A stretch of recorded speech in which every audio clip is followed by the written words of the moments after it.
Thanks for coming on board a half hour early. There's so much going on. And I have nothing better to do, so Linty London, Kenosis, hello. Analog Synth Player, Genesis, Louisiana Skywatch, hi. Donna Davidson, Patricia White, Laura Larson, Ezra, and that's it for now. Okay, so I'm just going to jump right on in and show you what's happening with weather. Weather. Maine.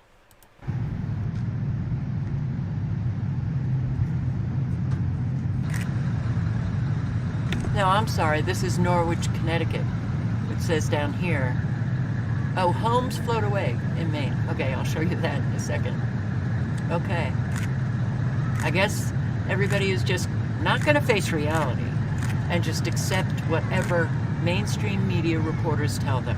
And people like John Kerry, Al Gore, they're just Greta. How about listening to Greta?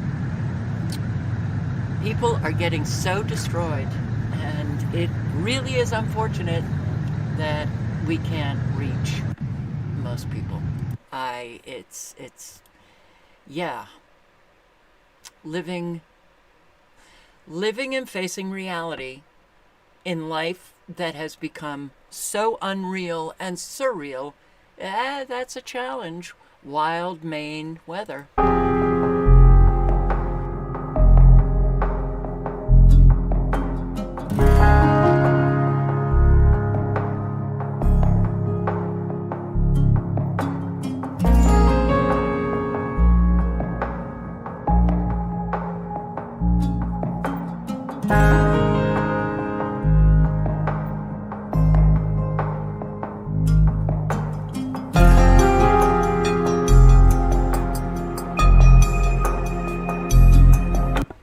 Probably a really nice house.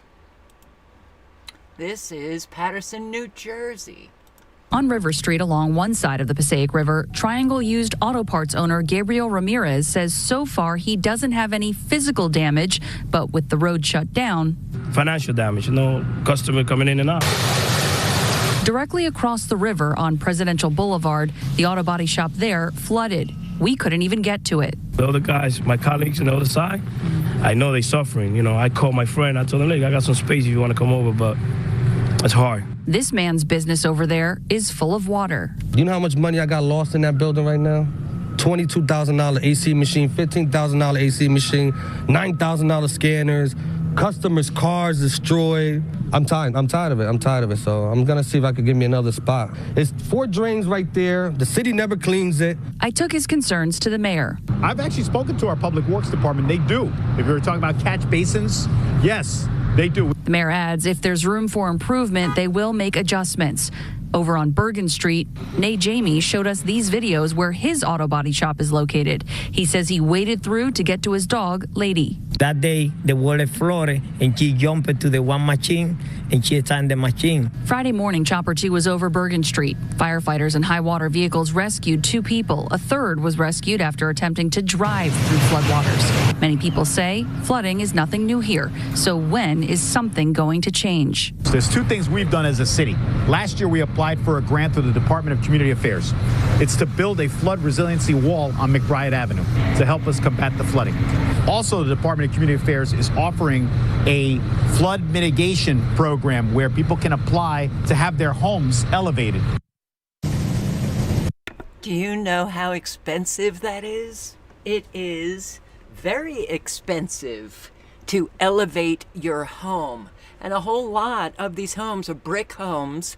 Do you hear the agenda when you're listening to these news bits or looking at the headlines of mainstream media?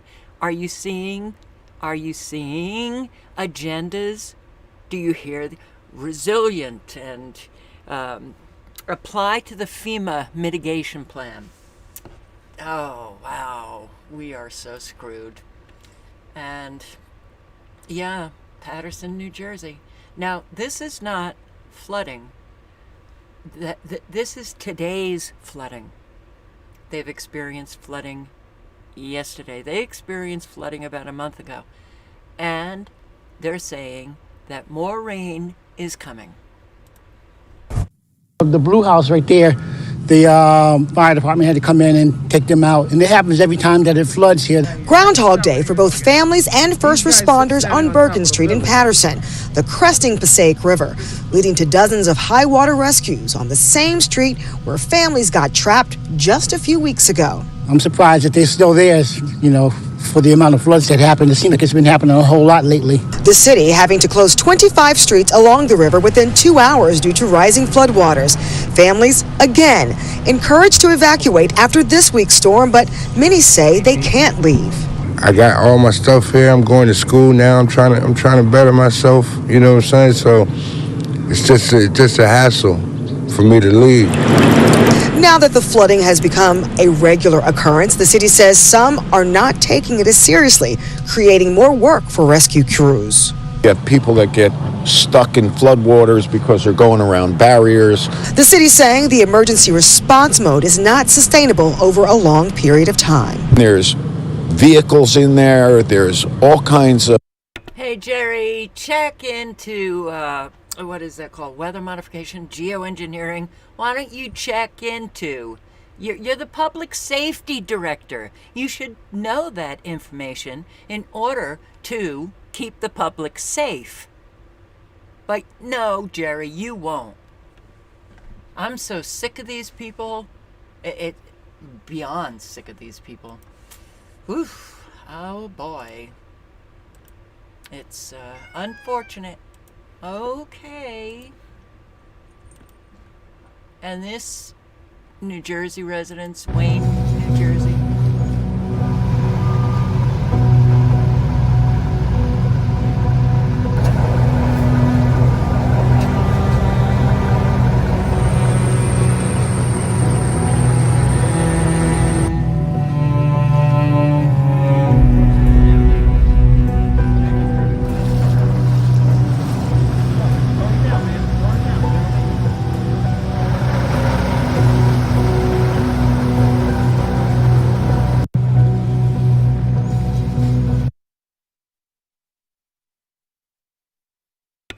This was posted on Twitter, Allentown, Pennsylvania. Check out what happens. Are you recording this? What's going on? All the lights, the traffic lights is out too. Oh my god. Yo. What is going on? Yo, that's just, whoa. What? Yo, they're about to... Are you recording this? What's going on? All the lights, the traffic lights is out too. Oh my god. Yo. What is going on? Yo, that's just, whoa. What? That was at nighttime. Wow, what is going on? Whole lot of electromagnetic frequencies in play, that's for sure. Hampton Beach, New Hampshire. Foam, sea foam.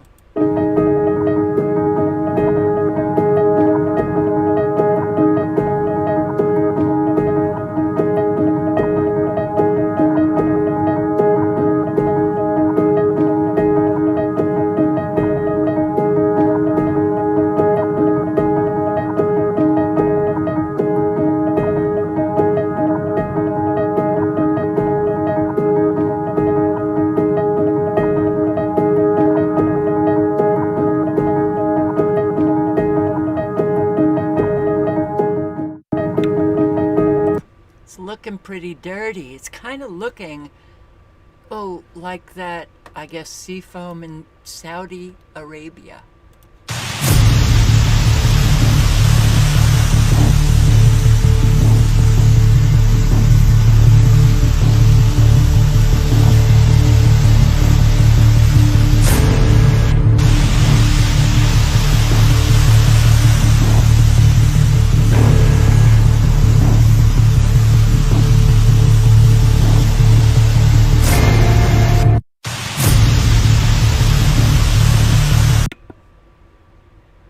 Is that? Is it hail? Is it sea foam? Is it a mixture? Is it nanobots? Could be. And here, snow melting in Colorado. Look at what happens with the melted snow. This is the snow that I melted today. And then I put a big magnet on the outside of this glass. And I'm just rolling the magnet around the glass. That's what I'm doing. See? Magnet, glass.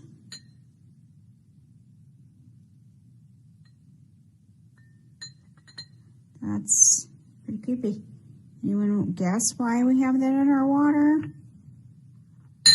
Let's see what we can do over here. Oh, nice. That's great.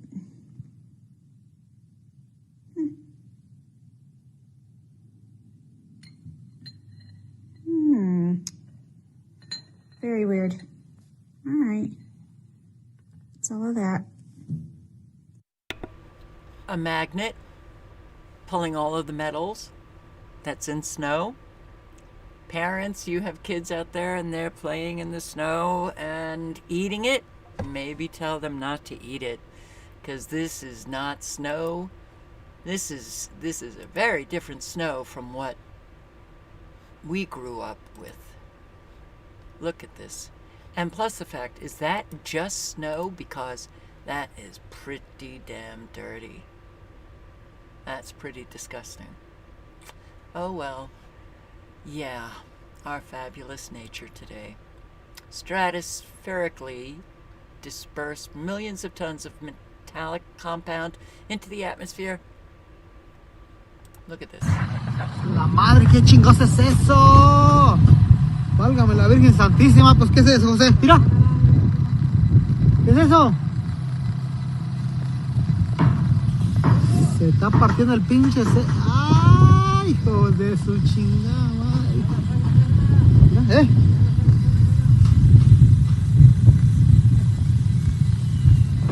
No, pues está cabrón este pinche pedo, está medio raro, ¿no? La madre, ¿qué chingos es eso? Perfectly normal, perfectly natural, right? What do people do when they look up? How could they possibly deny that something unusual is taking place? At the very least, how do they deny that? Face reality? Something's very wrong like this, so whole lot of talk about Disease X now. Mainstream media is on it. Yeah, Disease X. World Economic Forum is having a meeting about Disease X. Here's your Disease X. And then I heard an angel cry. Copyrightable, probably. Look at this. So, yeah. Wow. Well, as much as we want to save humanity, we've got a problem with humanity. The human race. Hey, wake up, smell the coffee. Go outside, smell the air. What's in your water? What's in your food? What are you breathing?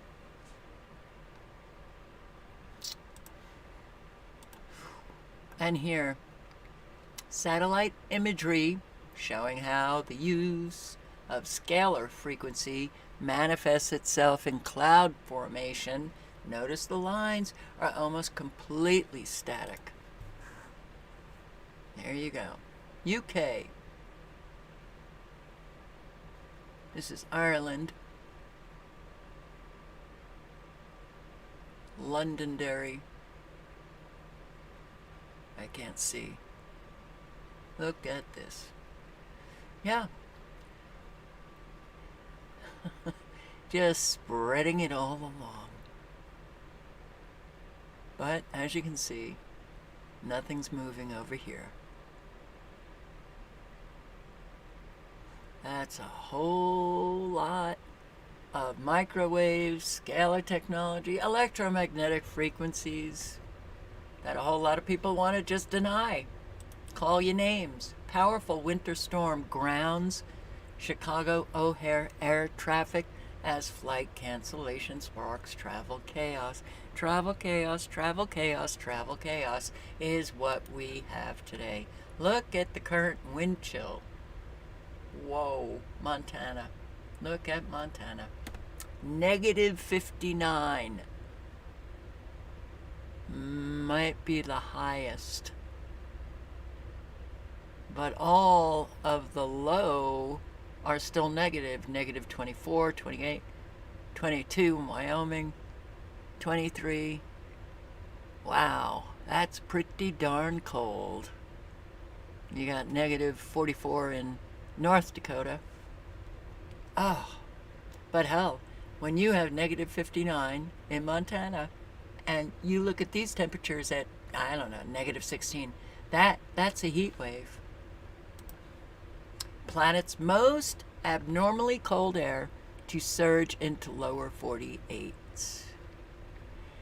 Okay, so stunning cold beginning to crash southward from the Arctic in the lower 48. Oh, all of this can be manufactured by man. On Friday morning, the cold had already begun to invade large parts of the western and central United States. The most extreme cold, northern Montana, wind chills plunged as low as minus 60. Ow. But it's coming all over. So I hope you're all prepared. Yeah. You lose electricity in these kinds of temperatures. Well, a whole lot of people, certainly in Montana, they have wood stoves, but for those who are going to be looking, even Texas, there's a lot of mainstream media articles or news, clips on YouTube about Texans, be prepared. Yeah. Why are hottest year ever headlines spiking right before a polar vortex?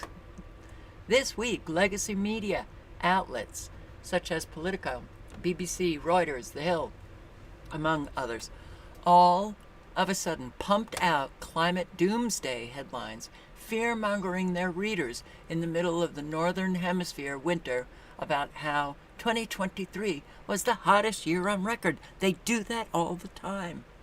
It's all lies.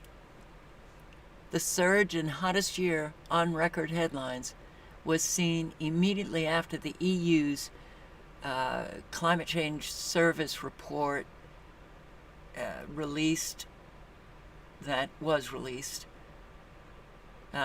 2023's average temperature was 2.66 degrees Fahrenheit warmer than the average temperature. All of it. I mean, all you have to do is some research. Find out. Those climatologists, scientists, they actually dispute what the EU says, what the United Nations say, what mainstream media says. So,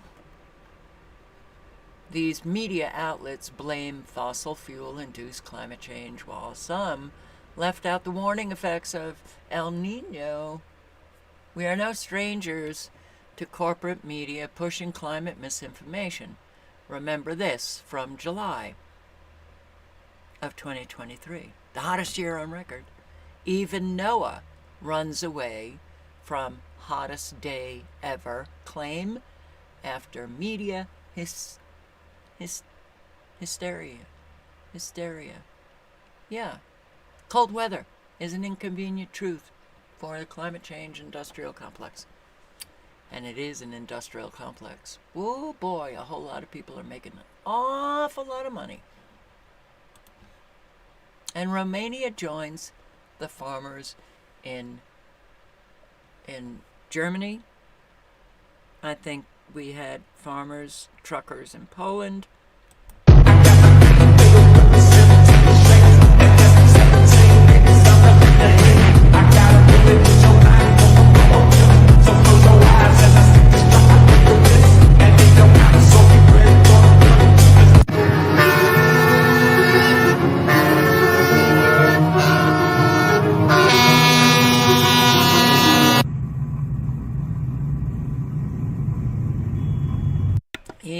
it's cold. They're out there. Good on them. Good on anybody who takes any action they possibly can. Doesn't matter about the result. You take the action, you let go of the result. It's good for your soul. Sitting around doing nothing, your soul begins to get decrepit. Even insured Americans can't afford medical bills.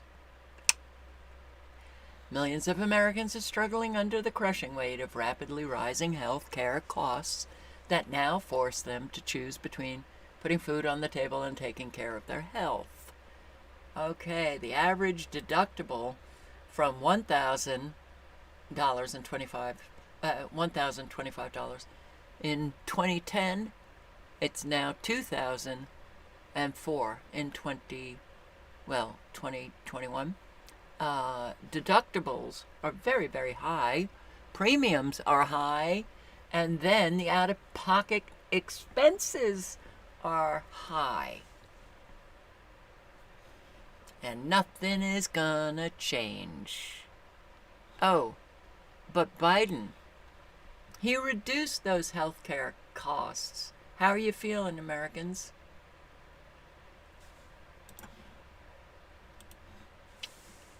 Advanced prostate cancer cases on the rise after years of decline. Well, what do you think that is from? I bet you know. But here, the World Economic Forum plans to discuss how Disease X will be 20 times more deadly than COVID. Listen to them. And boy, there's going to be an awful lot of people who comply.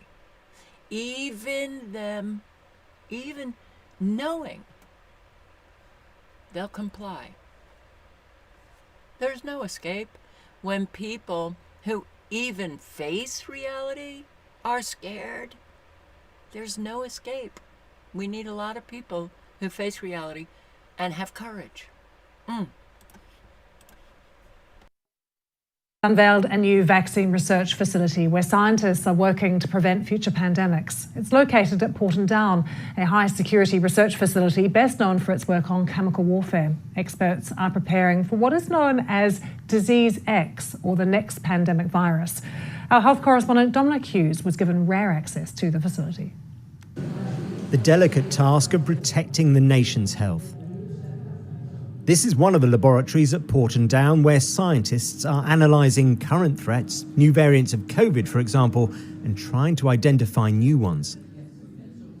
Inside these purpose-built labs, more than 200 scientists working for the UK Health Security Agency are helping to develop and test vaccines against a range of diseases. It's vital work to keep us all safe. We've got, in many respects, the toughest job in the world, which is to protect health against infectious diseases and environmental hazards. And it is tough because we know that the risks of new and emerging infections, including those of pandemic potential, is increasing. For decades, scientists at Porton Down have been involved in medical research, as well as the work on chemical and biological warfare, for which the centre is perhaps better known. During the pandemic, laboratories like this one played an absolutely vital role in assessing how effective the vaccines were in combating the coronavirus, and that work continues today. But as well as monitoring how effective existing vaccines are against new COVID variants, the new Vaccine Development and Evaluation Centre is looking at emerging threats for which no vaccine yet exists. One of those is Crimean Congo hemorrhagic fever, a virus that is spread by the bite of an infected tick and is fatal in about 30% of cases. A serious outbreak occurred in Afghanistan in 2017, but the disease is widespread across Africa, Asia, the Middle East and the Balkans. Changes to climate and the way we live mean viruses like this one could find a way to the UK. But equally, the next pandemic could be caused by a virus that has yet to be identified, what experts call Disease X. Dangers known and unknown. These scientists will be working to make sure we're prepared for both. Dominic Hughes, BBC News, Porton Down. And don't worry, I'm sure they're working on a vaccine. So, I will put the link in. You can listen to the remainder of that fabulous broadcast from the BBC. And you know the BBC, they always tell the truth. Okay, here we go. Interesting. Passports have changed. American passports. They have changed American passports. All of the American imagery is gone. The we the people, it's gone. Now, look at it. Nada. Huh. Well, I think that's interesting. They're getting rid of all American stuff because it's a joke. Jill Biden, Trump supporters are insurrectionists, dangerous extremists. And you know, Trump causes so much division. Not Biden. Not the Democrats. Oh boy. Ugh. Yikes. Here we go. But just to see what happened, I mean, look at the insurrection that took place. I mean, it's just so hard to believe that the United States of America witnessed an insurrection. I think Americans were just stunned by that. I guess they're being called by the Republican front-runner, hostages, those who were... Or patriots, you know, as he doesn't call them. What they were, insurrectionists, dangerous extremists. And... It's disgusting. It is... It is vile. I mean, I cannot believe that Americans actually listened to this and could believe her. There was no insurrection. Okay. Could there be Americans who still believe that? I don't know. It's frightening, though. Talk about not facing reality. Talk about not facing the truth, but listening to these disgusting, vile, subhuman creatures spew their lies. It's God. And you still want to be in the fight? Oh, that makes me want to be in the fight even more, because we have to win. We must win. We cannot let go of our democracy. We don't have a democracy, Jill. We were supposed to be a constitutional republic. It's not a democracy, Jill. Oh, God. Man. I don't like living in this bizarre thing that we call a country. I don't like living amongst people who lie continuously, whether they're the president's wife or the president himself or ordinary Americans. I'm sick of it. Talk about a danger, man. Talk about a dangerous extremist. You're looking at it right there. Futile waste of human resources and money. EU PM says West got Ukraine all wrong. How could there be somebody that could dispute that? Slovakian Prime Minister Robert Fico, he has stirred the pot again and caused outrage among fellow government officials after penning an op-ed this week wherein he slammed the West for getting Ukraine wrong all along.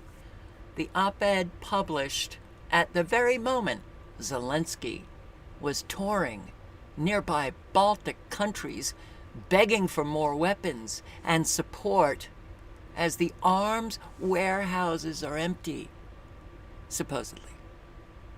Yes. He articulated, this is Fico, he articulated that it's largely the false black and white vision of the war, a simplistic narrative desired in Washington or Brussels, which has resulted in blunder after blunder and greater suffering for all during an unnecessary, protracted conflict. FICO, described the now proxy war as a futile waste of human resources and money that the Western allies got painfully wrong, and a whole lot of people have suffered the consequences. Ordinary people. How about those energy costs that you're still paying because of this war, right? Oh my God. Wow, man. What the hell is wrong with humanity? But listen to this. It's okay. There's a new report out from the Defense IG that says that American defense officials didn't fully count for nearly 40,000 weapons that the U.S. provided to Ukraine, sensitive material, small enough to be bartered, put on the black market. Does the White House have any reaction, any concern about that report? Certainly, I'd refer you to the Defense Department for a more detailed reaction, but just let me broadly say we have for many, many months now been interested in improving accountability over the end use of material that is provided to Ukraine. We have had that conversation with our Ukrainian partners, and they share our concerns about accountability. Now, there's a new report out from the... And wasn't that good enough? Wasn't that a good enough response, American people? Oh, we're concerned, and we share our concerns with the, Ukrainian officials, and accountability. Good enough, good enough, yeah. So apparently 40,000 weapons have gone missing in Ukraine. I posted, a whole lot of people posted on where are the weapons going? To the black market. Zelensky selling them, making an awful lot of money. Money laundering going on. Ukraine, a dictator. Zelensky, Ukraine, known to be one of the most corrupt countries in the world. Yay! Support the dictator of corruption.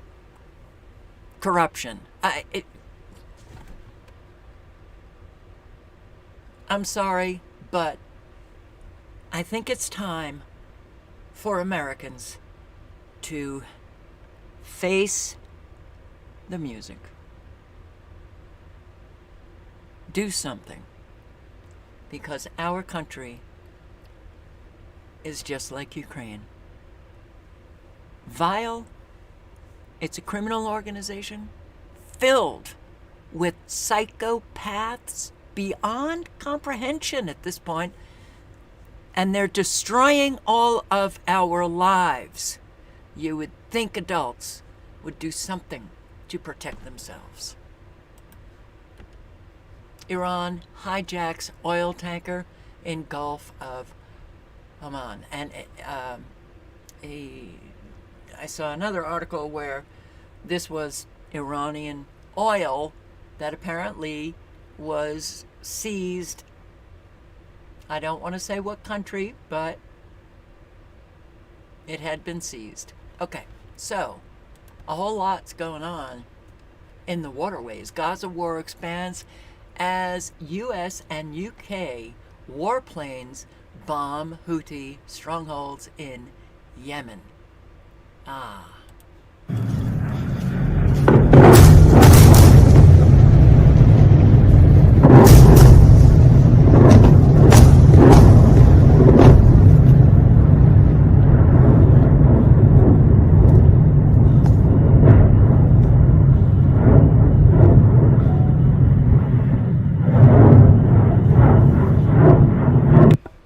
Well, I'd say if they don't stop, that could really pull Iran into what would then be an official World War III war.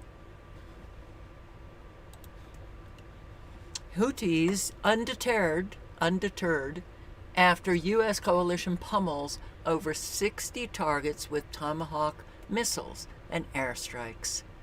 Yay. Okay. Well, it's ongoing. As I speak, millions fill the street in Yemen as Houthi rebels promise revenge against the U.S. after 73 strikes hit Yemen regions, killing 5 people. Quote, the American and British enemy bears full responsibility for its criminal aggression against our Yemeni people, and it will not go unanswered and unpunished.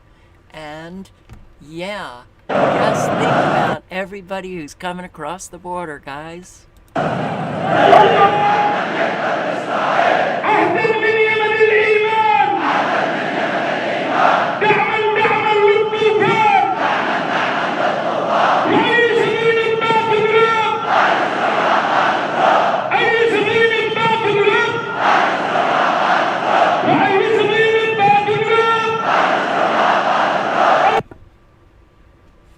And when they start, activating the sleeper cells, or you have an awful lot of these, the violence against the American people from all of those coming across the border,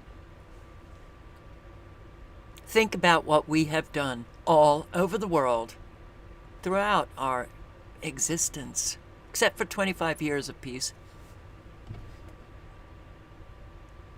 It's called payback. Russia has called for an emergency session of the United Nations Security Council due to the US and UK bombing Yemen in violation of the United Nations Charter. Fresh attack on US base at Syrian oil field. More and more attacks. They're going. It's going. It's growing. It's going to get really bad. Futile waste of human. Okay, I got that. And ISIS comes into play. Yay, ISIS is back. The U.S. proxy army. ISIS kills Syrian soldiers in Palmyra bus attack. Yay, ISIS is back.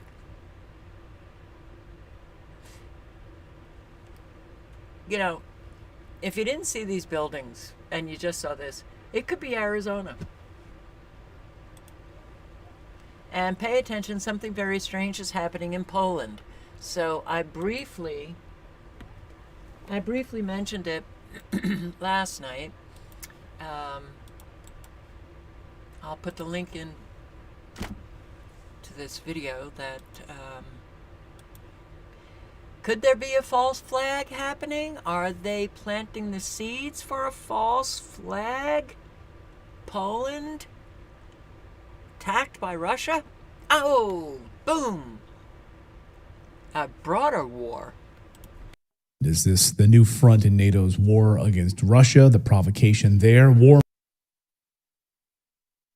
Warmonger and neocon Nikki Haley says Putin is about to attack Poland and the Baltics. Watch. Russia said once they take Ukraine, Poland and the Baltics are next. Those are NATO countries. That puts America at war. This is about preventing war. And this week, police in Poland arrested a few members of the Polish parliament, storming the presidential palace in the process. Take a look at the aftermath of that.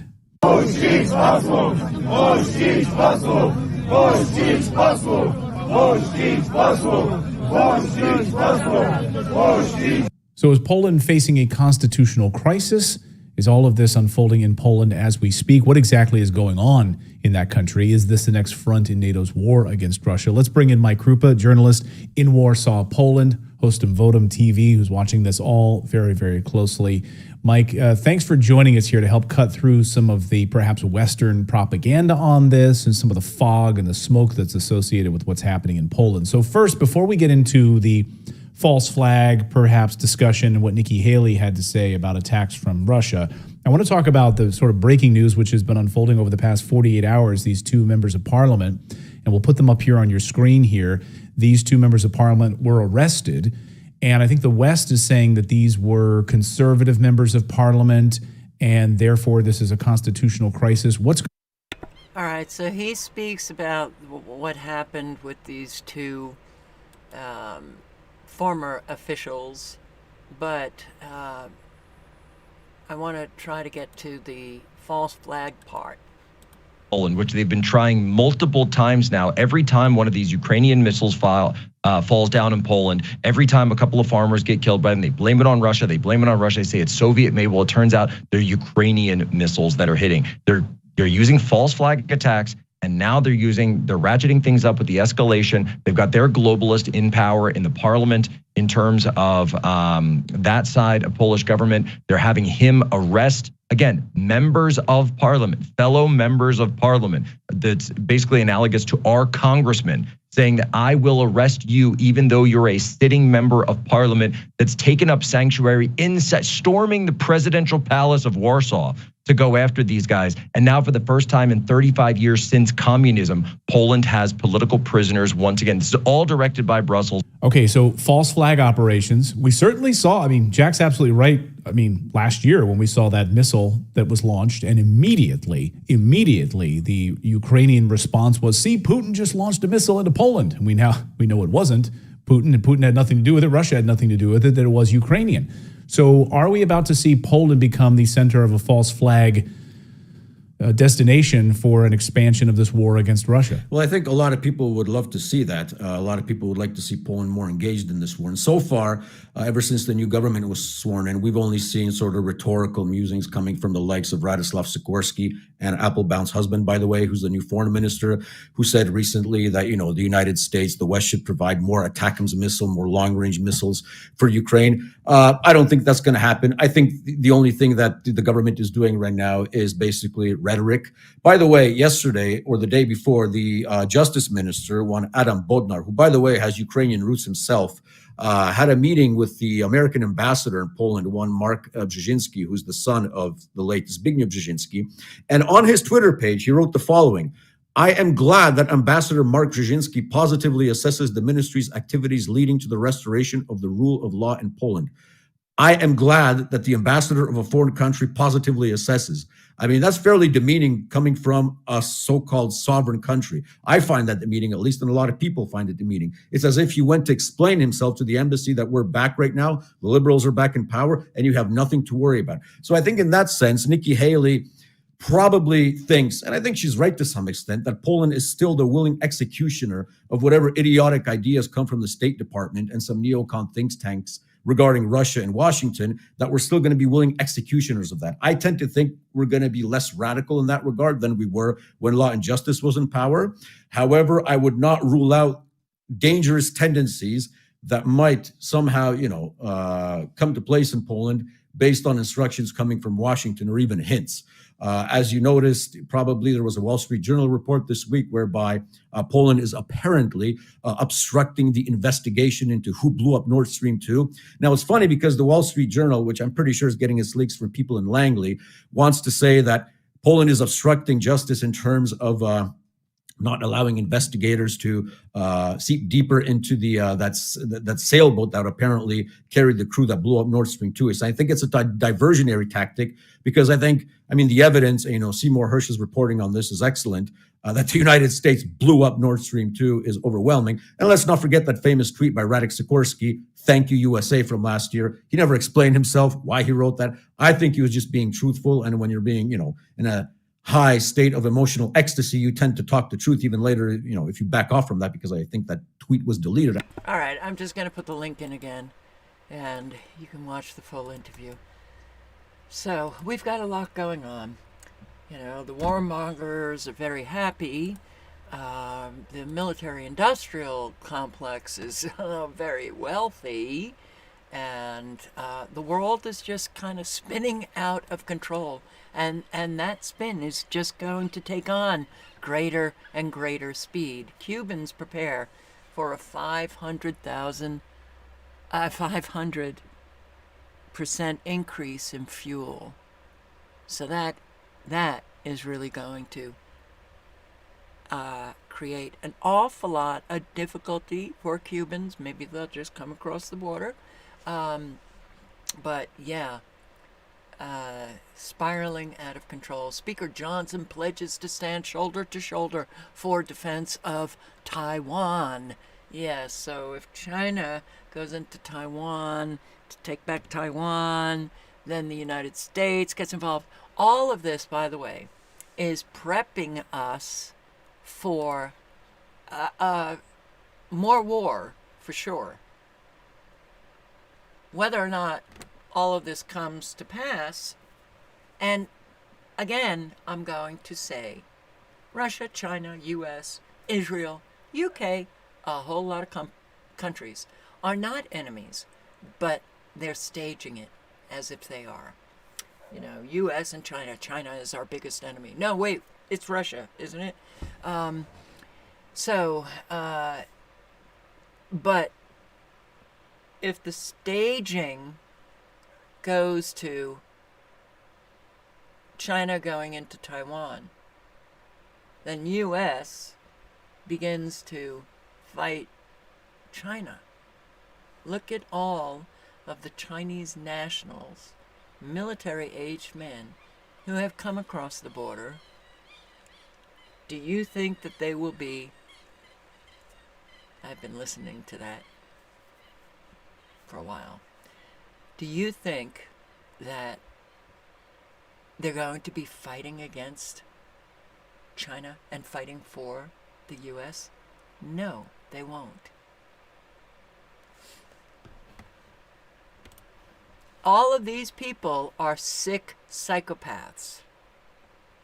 Evangelical Christian. Yay, Israel! Kill all the Palestinians. Biden sells economic strength, but voters aren't buying it. Well, that's good, isn't it? Isn't it good? That means that Americans kind of know that he's lying about the economy. Why aren't they screaming their heads off? U.S. budget deficit soars by 50% in December. Wow, 50% in 1 month. As fiscal collapse under Biden accelerates. Yeah. Yeah. Keep it up. Keep it up, Democrats. Talk about how fabulous the economy is, and Americans, well, you know, they're not facing reality. They're stuck in the past when, I guess Trump was president and the economy was really bad. No kidding. I mean, that has been some of the narrative. So, oh boy, Citigroup, 20,000 over the next 2 years will lose their jobs. 20,000. Discord, 170. 100 from NBC News. All of these layoffs. Audible, 100. Google, 1,000. Ouch. Playtika, 300 to 400. ChargePoint, 198. DTE Energy offers 3,000 buyouts. Beam benefits 74. Oh, I will post the link to dailyjobs.com. You can get an awful lot of economic news on one site, because these are the most current headlines, and you can go to recent front page news, 600 plus more links. Voila. Whole lot going on with the economy, don't you think? Maine begins paying rent for homeless migrants. Well, the financial system has reached the end. The world is now witnessing the end of a currency and financial system which the Chinese already forecast in 1971 after Nixon closed the gold window. Again, remember von Mises,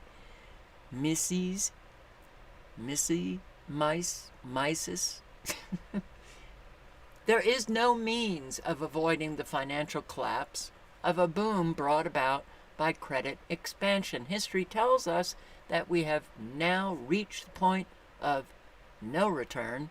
So denying history, not facing reality, denying history at this point will not just be very costly, but will lead to a total destruction of investors' wealth. History never lies, but politicians do without fail. In a fake system based on false values, lying is considered to be an essential part of political survival. And it's easy when you have an awful lot of willfully ignorant, those who don't care, those who just accept lie after lie after lie. And Krugman ignores inconvenient data once again. Paul Krugman, once again, the lie, it is phenomenal how they lie. About a month ago, this is by Jonathan Newman, who called out Paul Krugman for blaming economic pessimism on Republicans. He compared the University of Michigan Consumer Sentiment Index to what he sees as this is Paul Krugman's quote, surreally good economy. Paul Krugman said, it's surreal how good our economy is, and came to the conclusion that the survey respondents must be warped by partisanship. When the lies get this obvious, and still we don't hear people screaming, you know you're going down.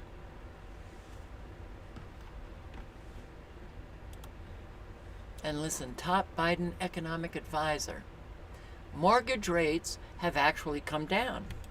Mortgage rates have actually come down over the last few months, so they've come down by about 1.25%. That will make a difference. Mortgage rates have actually come down. 1.25%. So it remains at 7%. And here are the comments. Technically true, they peaked at around 8.5 and now have settled at 7. Still ridiculously higher than before Biden. But they pat themselves on the back for, and understand the economy, it is completely and utterly, it's fixed, it's controlled. So the Fed can easily, and all of the bankers can easily just, all right, let's drop, these fixed mortgage rates to 7%. And Americans will go, oh, good, things are getting better. They're not. It's a rigged system, through and through, complete. And we're the slaves in it. Okay, so I do like Gerald Celente. So let's listen to a few minutes. Difference because one's making precise investments, and Austrian economics talks a little bit about. But just tell me how you look at that. Do you agree that there is a little bit difference between trends versus saying next week gold's going to be $500,000 or whatever? Yeah, what we do is we identify the trends and then we give the forecast. So this is the trend that's developing. This is why we see it happening. And this is where we see it going. And what we do is, I'm a political atheist. I don't believe in a system. I look at things to the way they are and not the way I want them to be. And so in looking at trends, you have to look at the world. So for example, you got the war going on now, the Israel war. I go to Haaretz, the Israeli newspapers, Times of Israel. I go to Jerusalem Post, as well as going to the Iranian newspapers, Tehran News, ISNA, IRNA, and Al Jazeera, and the American press, the Western press, Euronews. So in looking at the trends, you have to look at the world and again, just take the information and then you give your forecasts. This is our analysis of what they're saying, and this is where we see it going. Okay, do you have one special bit of information as far as trends for the moment, for the beginning of this year? Is there one more outstanding trend that you want the viewers to hear about? Well, people are interested in, there are two of them. One of them on the economic front. We are going to go through an economic crisis this year, the likes of which we've never seen before. Let's go back to March of last year. Oh, the Silicon Valley Bank bust, the First Republic. That's nothing. When they locked down everything during the COVID war, over 3 years ago, we forecast an office building bust. People are not going back to work. Your office occupancy rate, according to Castle Systems with a K, is 50%. Wow. Your office vacancy rate, meaning empty buildings, 20%. How are the people that own these buildings going to pay their loans? Oh, and their loans are revolving loans. They got to repay them as interest rates went way up. They bought this stuff at very low interest rates. You're going to see a banking crisis, the likes of which we've never seen before, and no one is talking about it in the major media. They're totally silent about it. And then you put the big picture together, and this is where you go with trends. How about all the businesses that used to depend on commuters? The delicatessens, the restaurants, the shoe shops, the hairdressers, on and on and on and on. But finito. Oh, how about all the bus companies going out of business because less and less people are commuting? Mm-hmm. And this is, again, what happened was when people were forced to stay home day after day, week after week, year after year, they're saying to themselves, holy Christ, I'm getting up at 5 o'clock in the morning to commute an hour and a half each way, and it's costing me all this money. I'm not going to do it anymore. Then you got the guy, people that own the tenants, and they say, listen, stay home a couple of days a week. Only come in 2 days, 3 days a week. I don't need all this space. They're sitting in cubicles over here. I don't see them every day. I'll save a lot of money.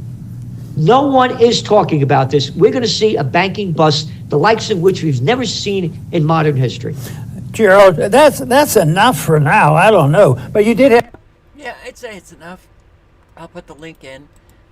John Stuart Mill wrote that Gerald has been claiming imminent. I say that because it was all capitals. Imminent collapse for 25 years. No, he hasn't. Okay, so, and then, I don't know, someone was claiming he was Jewish? Are you talking about somebody else? Gerald is not Jewish, but hey, whatever. CPI hotter, consumer price inflation, it's hotter than expected in December. Food costs hit record high.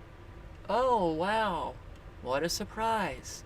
The economy is doing beautifully.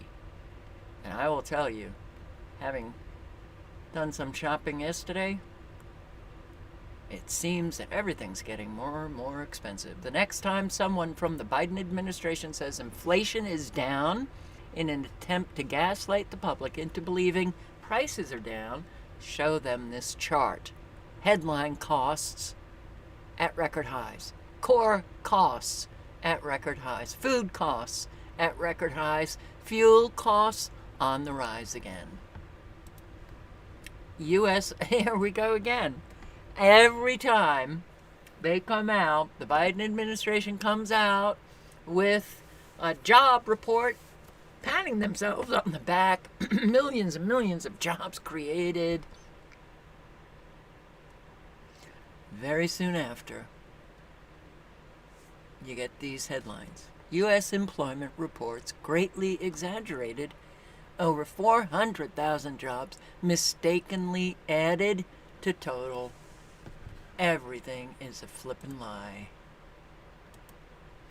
UK electricity bills to stay at double historic average despite expected easing.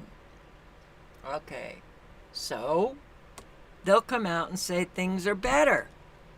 But are they? No. Reality says no. And yeah, this fabulous censorship is only going to get worse and worse and worse. Vivek Ramaswamy accuses Google of attempting to rig this election after YouTube deletes the channel of Shane Urich, a creator who interviewed him. After he interviewed him, YouTube took down his channel. And is anybody finding that videos on Twitter, a whole lot of them are not playing anymore? I am, and it's a recent occurrence.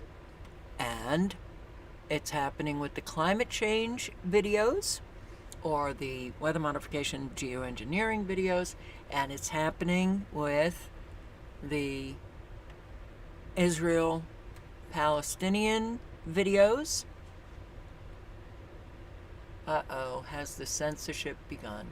Here's another video from another account that will not load on my PC, but works on cell device. I guess as their weather control operations amps up, so will their censorship of the truth. Every peace officer and military personnel must unite. Good luck with that. I think this was Florida. Yeah, Florida.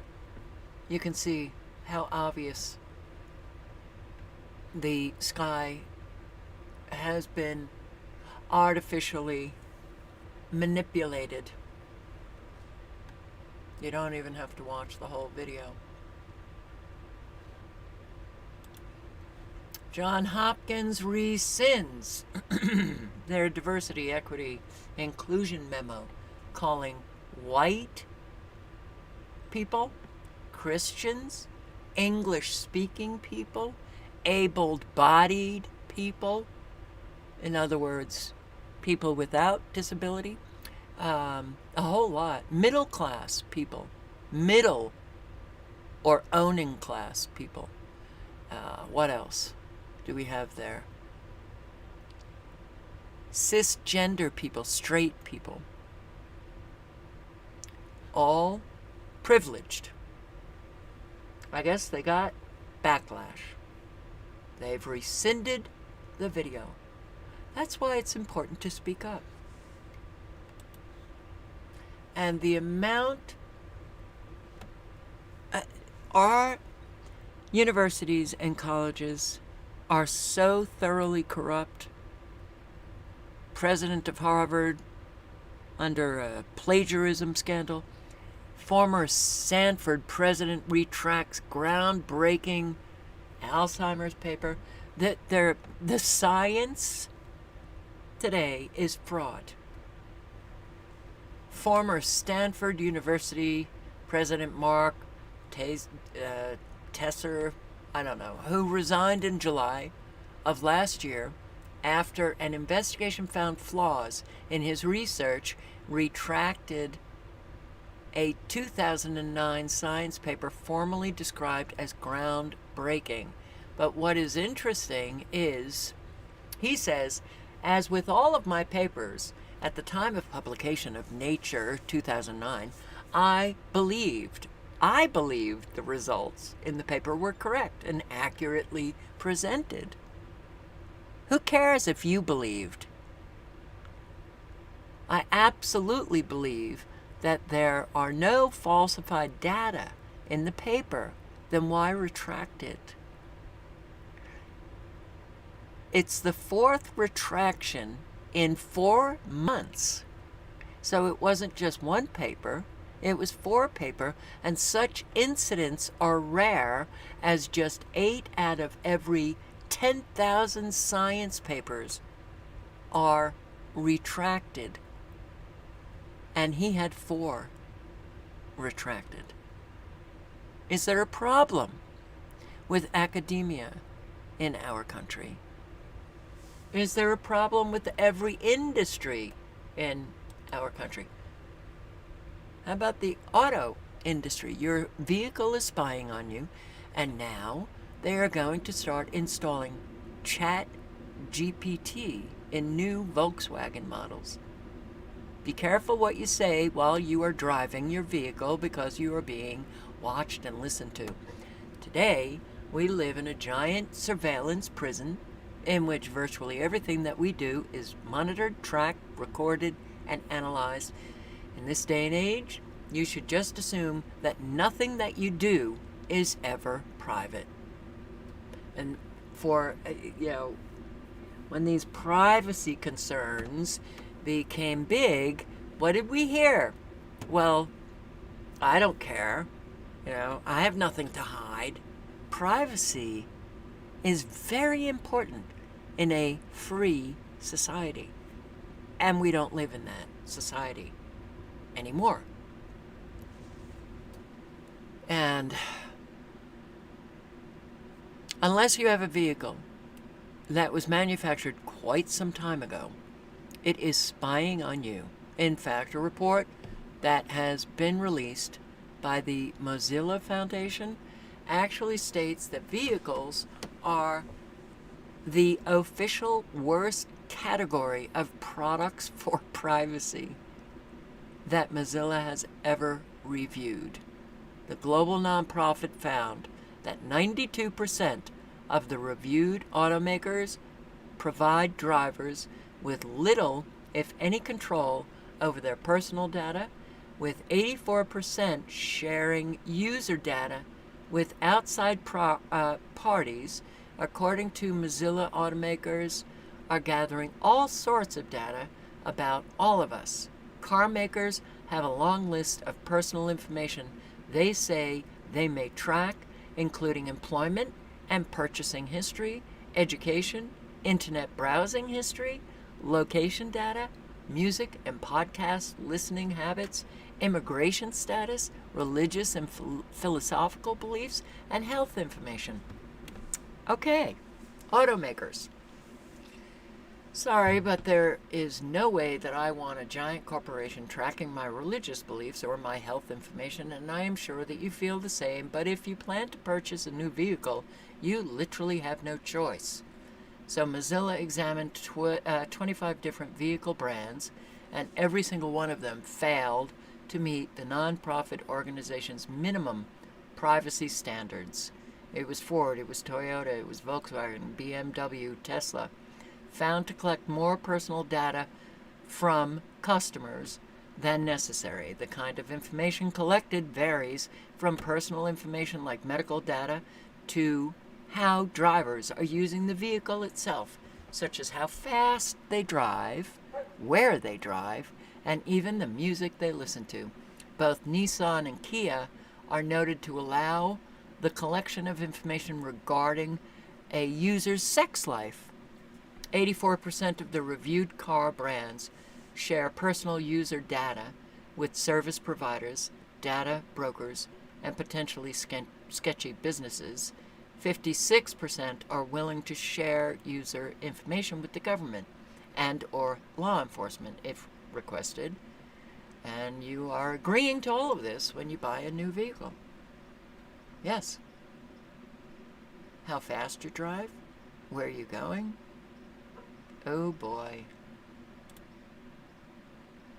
Just a few minutes of this. I do like Neil Oliver, and I will post the link. But get ready. Get ready, because it's coming soon. The way in which, how long does it take before a conspiracy theory, so-called, is actually revealed to be the truth ahead of time? So I keep thinking about how long the truth takes to simmer and to come to the boil and get to the point where people can't ignore it. And so I think about it all the time. Allied to that, and part of it, I was thinking about, I keep hearing about how central bank digital currencies, the CBDCs, that terrifying 4-letter acronym, those are coming down the line at us, as sure as eggs is eggs. And carriages in the same train bringing digital IDs and social credit scores. That's all one big ugly package. But the CBDCs will give banks the ability to stamp your money with a use-by date, believe it or believe it not. It could, and if it's possible, it surely will happen, that not only will your earnings exist only in the form of digital tokens, virtual food and travel stamps that you might redeem at the company store, but it'll be nothing you can hold, far less keep in a suitcase under the bed for a rainy day. But the value of your earnings will expire after a fixed time set by the bank. Right? Imagine. So if you don't spend your earnings, that state-approved pocket money, in an approved way on things and activities the bank deems permissible by a certain date, then those tokens will evaporate, their value disappearing as though it had never been. That's a fact. This is the future of money. Value made notional. So that what could once be held in the hand is made intangible instead, and therefore entirely out of your control, my control, tied also to a social credit system that will force you to behave in state-sanctioned ways if you want to be allowed to function and to transact in their world. You step out of line, you speak out of turn. If you're seen in the company, even just in the same restaurant or shop with the wrong sort of person, someone deemed beyond the pale by the authorities, your CBDC won't even be yours to spend. Innocent as lambs, most people are still sleepwalking towards this new world without so much as a backward glance, far less a... Sleepwalking is an understatement.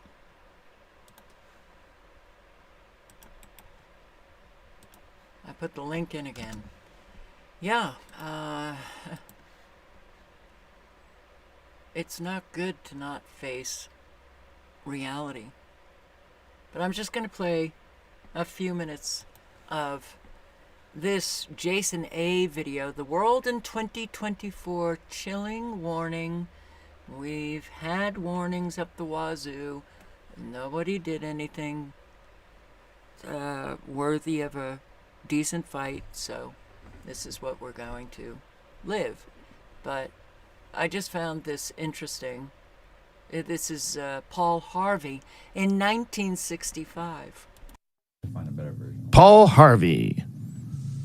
If I were the devil. Is this the thing? Yeah. Okay. If I were the devil. If I were the prince of darkness, I'd want to engulf the whole world in darkness. And I'd have 1/3 of its real estate and 4/5 of its population, but I wouldn't be happy until I had seized the ripest apple on the tree. So I'd set about, however necessary, to take over the United States. I'd subvert the churches first. I'd begin with a campaign of whispers. With the wisdom of a serpent, I would whisper to you as I whispered to Eve, do as you please. To the young, I would whisper that the Bible is a myth.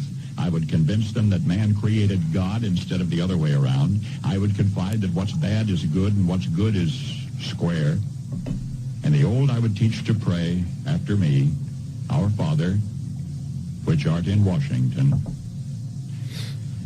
And then I'd get organized. I'd educate authors in how to make lurid literature exciting so that anything else would appear dull and uninteresting. I'd threaten TV with dirtier movies and vice versa. I'd peddle narcotics to whom I could. I'd sell alcohol to ladies and gentlemen of distinction. I'd tranquilize the rest with pills. Wow. If I were the devil, I'd soon have families at war with themselves, churches at war with themselves, and nations at war with themselves, until each in its turn was consumed. And with promises of higher ratings, I'd have mesmerizing media fanning the flames. If I were the devil, I would encourage schools to refine young intellects, but neglect to discipline emotions. Just let those run wild. Wow. Until before you knew it, you'd have to have drug-sniffing dogs and metal detectors at every schoolhouse door. Holy shit. Within a decade, I'd have prisons overflowing. I'd have judges promoting pornography. Soon I could evict God from the courthouse, then from the schoolhouse, and then from the houses of Congress. And in his own churches, I would substitute psychology for religion and deify science. I would lure priests and pastors into misusing boys and girls and church money. If I were the devil, I'd make the symbol of Easter an egg and the symbol of Christmas a bottle. If I were the devil, I'd take from those who have and give to those who wanted until I had killed the incentive of the ambitious. And what'll you bet? I couldn't get whole states to promote gambling as the way to get rich. I would caution against extremes in hard work, in patriotism, in moral conduct. I would convince the young that marriage is old-fashioned, that swinging is more fun, that what you see on TV is the way to be. And thus I could undress you in public, and I could lure you into bed with diseases for which there is no cure. In other words, if I were the devil, I'd just keep right on doing what he's doing. What year was that? 65. Holy shit. 1965. That's amazing. 65. Wow. Listen to what Tucker says. It's my personal belief, based on a fair amount of evidence, that they're not aliens. They've always been here, and I do think it's spiritual. That's my view. And again, it's not provable, but based on the evidence, I think I'm with you. absolutely. If the U.S. government has in fact had direct contact with these beings, whatever they are, I've already told you what I think they are, and has entered into some sort of agreement with them, which is the claim of informed people, I would say. Whether they're right or wrong, I can't say conclusively. But if that is true, I mean, it's a very, very, very heavy thing. Yeah. A lot of people say interdimensional beings. Right. I want to ask: Are angels and demons, or how would you describe these beings? You know, these are, again, I'm getting into the realm of conjecture, so I just want to say that flat out. Entity. But one thing I know for a dead certain fact, having seen it, is that there is good and evil, that we are being acted upon at all times. And I think every person can feel that in himself. I mean, there are moments when you are moved to do things that are much better than you actually are, and that are also more evil and destructive than you actually are. You are subject to forces from outside yourself. That is absolutely true. Now, we can argue about what they are, but every person in the room, if he's reflective, will tell you, yes, I know what you're talking about. And so there are forces that are not human, that do exist in a spiritual realm of some kind, that we cannot see, and that when you think about it, sort of make you think we live in an ant farm. Yeah. Being right? And that's Absolutely. that is real. Yeah. Okay. That might be what's going on. A lot of the talk of like angels and devils in the Bible and good and evil, that it actually manifests itself in physical form, and we don't know what it looks like because we haven't seen it. But when we do see it, we think it's a UFO. So we think it's from another planet, but it's really just evil or really just good. So it's angels and devils. Is that what you're saying?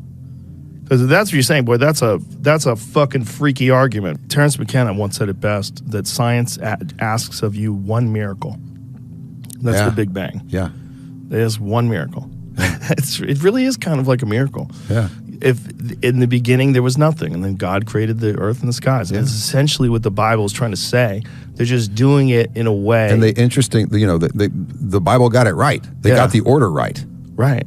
You know? And then people try, okay, then they sit down and they look at it many years later and they go, what the fuck were they trying to say? Like, what were they trying to say? Because so much of what they're trying to say, if you're really paying attention, like it seems like it's kind of laid out like the origins of the universe. If in the beginning there was nothing, like they're talking about the Big Bang. If these scientists all agree, how did they know that back there was then? light. That would be the Big Bang. Why wouldn't they assume back then that God was always around? Why would they assume that God had to make everything? Why would they assume that there was a beginning and an end just because they have a beginning and an end? Is that rational? Let's just say there's an awful lot to think about. with life. Whole lot. So if you want to watch the end of that, the link is in the chat. Whole lot to think about. Whole lot to do, man. Breaking. Chicago O'Hare Airport is shutting down and moving their whole hotel shuttle pickup area so it can house illegals. They're also restricting media access and threaten that media cannot enter the facility. Starting February 1st, all hotel and off-airport parking shuttles pick up in the lower level arrival lanes of Terminal 2. The pickup site is a short walk from baggage claim Terminal 1 and 3. City of Chicago, in consultation with the Police Department, Department of Aviation, the Office of Emergency Management, Department of Family and Support Services, is requesting all media reporting on migrants arriving at O'Hare International Airport film only in the designated area outside the bus shuttle center. Any media entering the facility may be asked by personnel on site to relocate to the designated area. And the City of Chicago thanks the media for its understanding and compliance. Wow. Alrighty then. Got an awful lot of illegal migrants. And they are working it to make sure that they are housed and sheltered. And some of the migrants in New York City think there are too many rules staying in a taxpayer-funded hotel. Well, there are an awful lot of migrants. There are no more rooms at the inn, so they're going wherever they can get a place. But this is amazing. One man says his uncle's trailer was broken into by a family who refused to leave. Now they're squatting in trucks. Bro, you definitely can't make this up. Somebody in there? No matter how many times we call Child Protective Service or NYPD, they don't show up. We can't physically go into that trailer with children in there. We cannot physically lock the trailer because children are in there. And we definitely can't drive away with the trailer because children are in there, as you can see. We went to the migrant shelter to figure out what's going on in there to make these guys want to live in the trailer, like someone suggested in my comment section. We went there. Someone there basically told us that these people are coming inside the shelter with 4 to 5 hot plates and cooking with them running simultaneously. The problem with that is it's tripping the circuit breaker in the hotel, which causes a blackout, which is a security issue. When the city goes in to do an inspection and they see these hot plates, they throw them away. When they threw the hot plates away, these people got in their feelings and they bounced. They dipped out of the hotel on their own free will, and now they're living in my uncle's trailer. The problem with that now is we can't get them out due to political legalities. We just got to sit here and just wait. You see they playing lotto and all type of stuff, all losing tickets. So they don't really have a clue what they're doing. They're in the migrant shelter trying to be Chef Boyardee. Want to cook in the people's place so they can go sell food on construction sites. Come on, bro. There's nothing going on. The people in the shelter told us that they're living like kings. They got cable TV, rec room, video games, people coming for counseling, all type of stuff that the homeless do not get. Come on. That's it. Oh boy. And Juanita Broderick writes, holy shit, could this be the start of a civil war? No. on the Rio Grande River has served as a landing point for illegals crossing into the U.S. in more than 2 years. This means not even the feds can patrol there. Matt Finn live in Eagle Pass to tell us how it's going. And I guess this is this day one or day two, Matt? Good morning.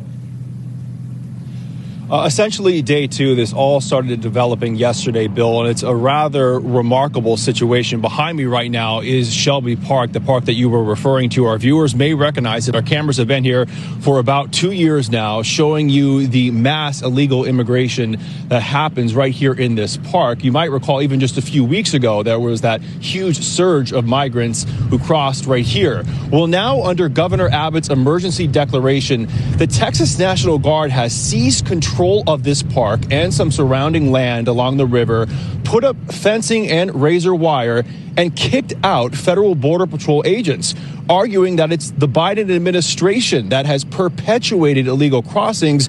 So Texas is going to control this land from here on out. Our crews have seen what appears to be Texas National Guard blocking Border Patrol agents from key areas of the operation here. And senior Border Patrol agents confirmed to Fox News that BP has pulled resources to avoid a confrontation.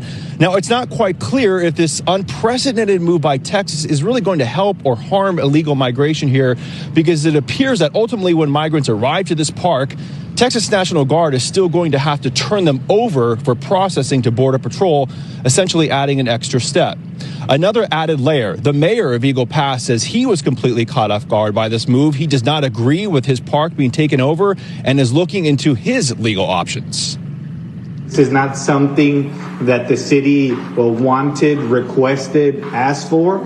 He made it clear that this is the state and that they have the legal authority to do that. Of course, our legal team is looking into the actions taken by the states.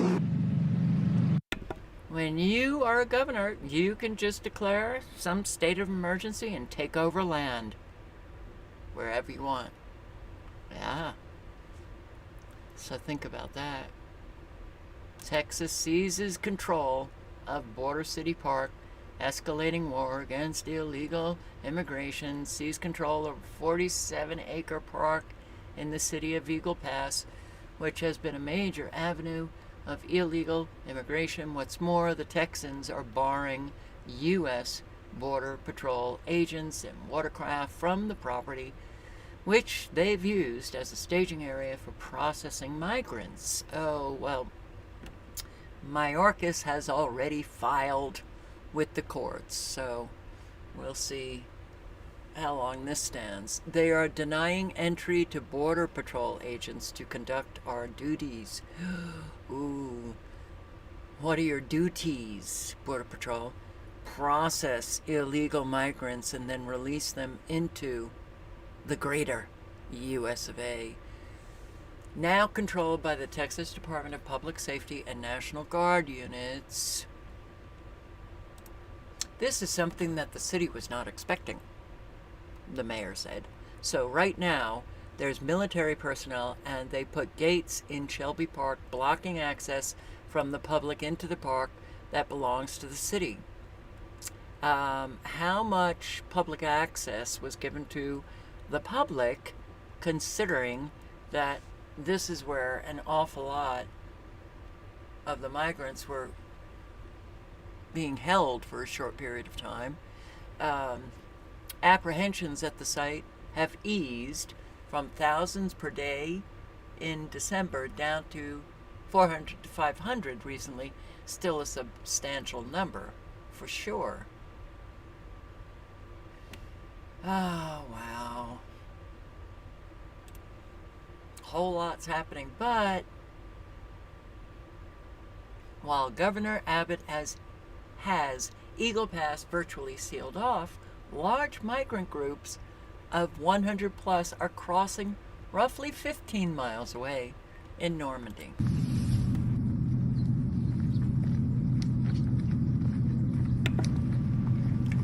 Oh well.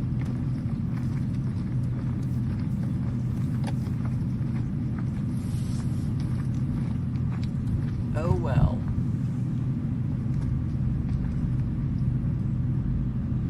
They're just coming from every which way.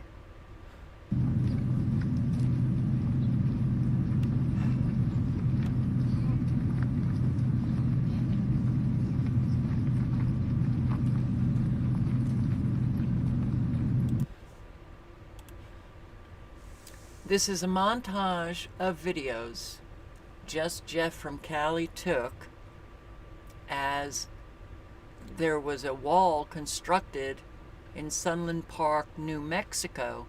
It was privately funded, a border wall.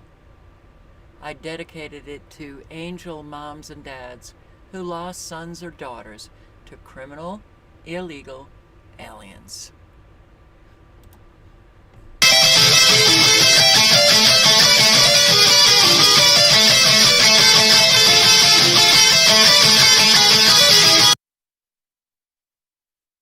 I'm just turning off the music, but privately funded.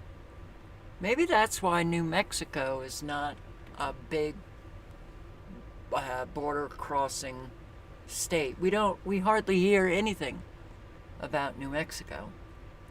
But some private citizens took it upon themselves, private land, no doubt.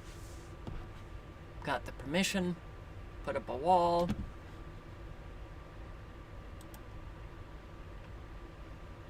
It can be done.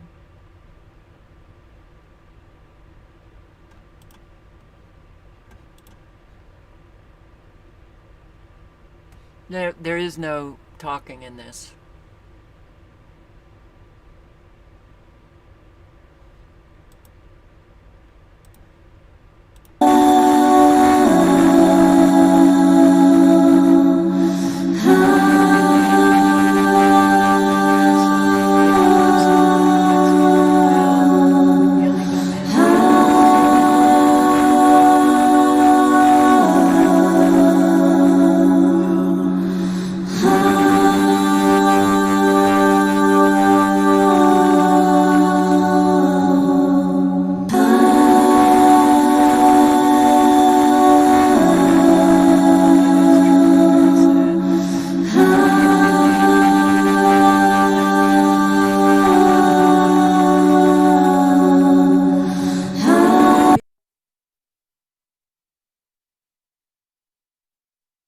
Chicago migrants, LaSalle County, mulling measures to declare itself a non-sanctuary county.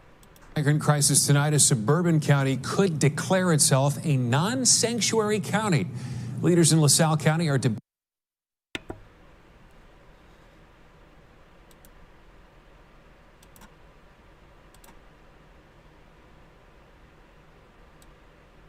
Very weird. My volume, my audio got clicked off. I clicked off Twitter's audio, but hey. Debating that change tonight as Chicago's migrant crisis continues to impact surrounding communities. NBC5's Regina Waldrop joining us live in LaSalle County tonight with an update on that debate. Regina? Stefan, that meeting just wrapped up a short time ago. Several board members weighing in on this proposed resolution, but in the end, it was not voted on tonight. It's going to head to committee. It appears to need more work. This resolution, though, it called for LaSalle County to declare itself a non-sanctuary county when it comes to asylum seekers. The thought behind it is that this county not equipped to deal with the humanitarian crisis. Some neighboring municipalities have also passed symbolic resolutions like these to distance themselves from places like Chicago, which has a welcoming city ordinance.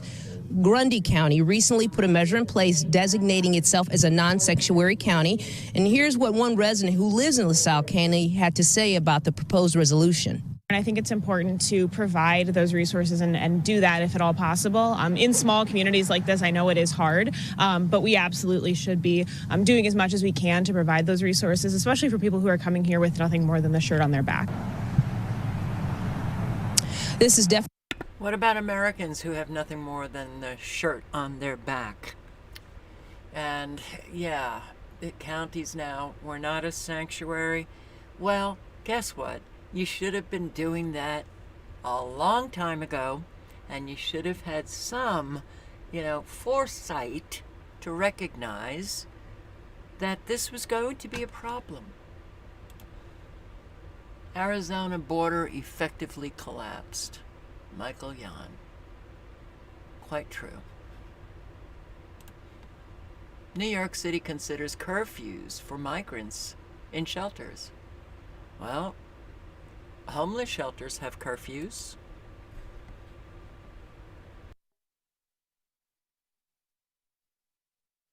Could curfews be coming to migrant shelters in the city? The mayor's office says it's something they're considering. Fox 5's Jessica Formoso live outside of the Row Hotel in Midtown where some migrants are staying. Jess. Steve, Natasha, almost 70,000 migrants are in the city's care at this moment. And like you said, some are staying here at the Row Hotel, others at HERC sites across the city like Floyd Bennett Field. But now the city is considering a curfew that is already in place for traditional homeless services shelters across the city. Now, this idea of implementing a curfew at migrant shelters was brought up at a closed-door meeting today with city officials who were discussing the migrant crisis. It was Queens Councilwoman Joanne Ariola who asked why the migrants aren't subject to a curfew. All DHS shelters have a curfew of 9 p.m. for families with children and 10 p.m. for adults. She tells Fox 5 the reason she wants to see the curfew instituted is because a few weeks ago, she says, migrants from Floyd Bennett Field were coming into her district and begging residents for money and food at all hours of the night. She says this is about safety. In the meeting, she was told, Wow, begging for food and money all hours of the night. And I'm going to link below to this. Facility. Many of them didn't want to stay here, asked to go back to the Roosevelt Hotel.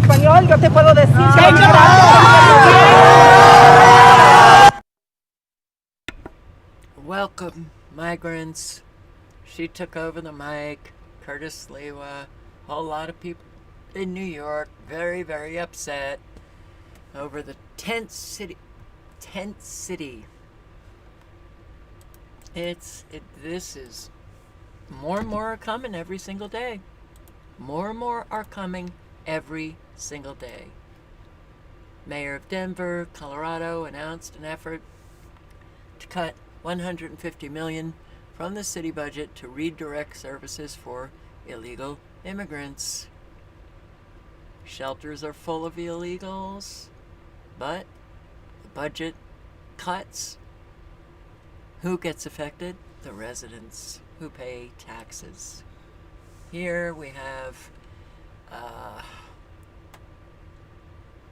with severe cold weather moving into the region, more than 100 migrants living in tents have been moved off the Riverton Park United Methodist Church campground. And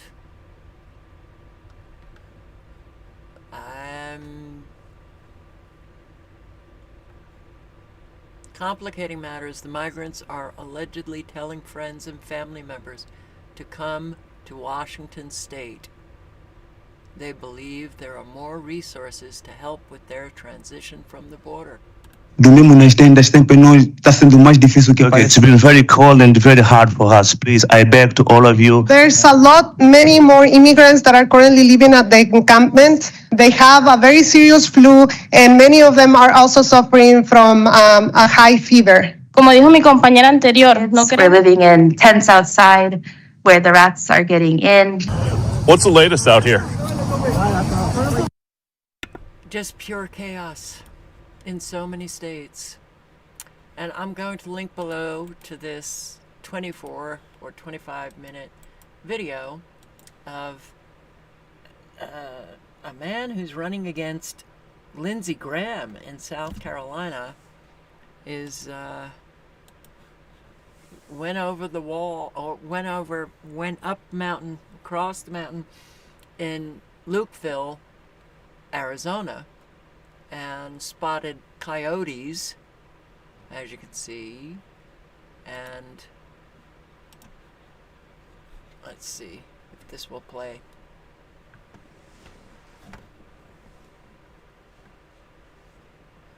No, I didn't think it would. Okay, so it's bad. The day will come when U.S. military will use warships and jets to attack Americans inside America. the generals and admirals have turned on us, illegal aliens will be drafted and trained to hate and kill us. We are the future Houthi in Yemen. Get ready. And here, a migrant slaps a white woman in the face after she refuses his advances.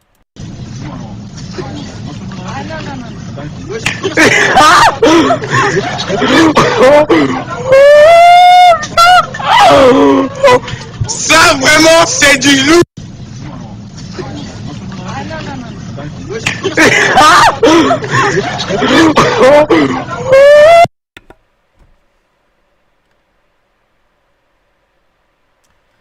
Well,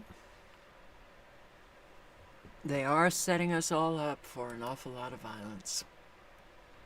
And here, when I used Beck, migrant teen extinguished the eternal flame at a monument in St. Petersburg before Christmas, the Russian Interior Ministry responded by making the decision to expel not only them, but their whole families.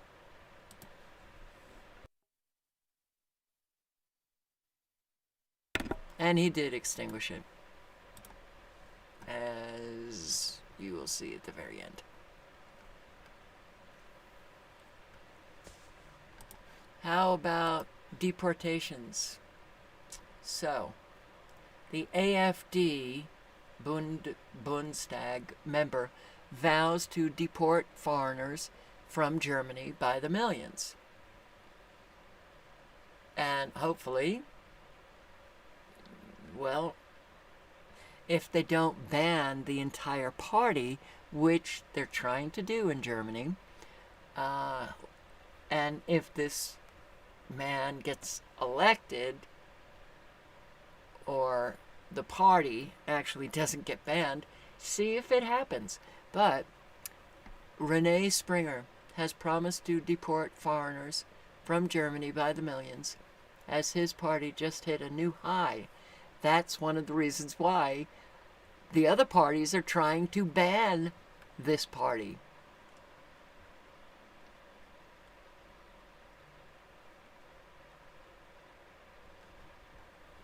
Yeah, well, they claim they're right-wing, AfD.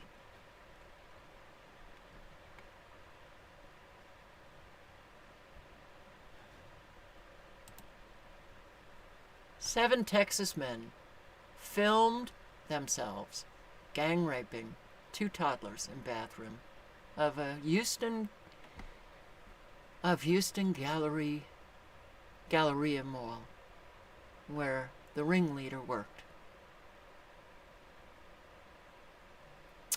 Okay.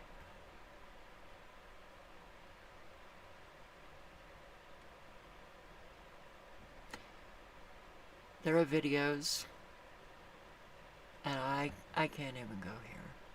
So I'm just going to put the link in if you want to read about it.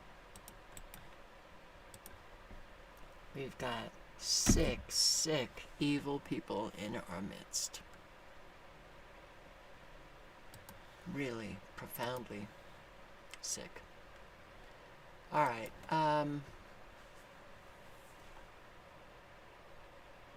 Gonzalo Lira has died in a Ukrainian prison, 55 years old.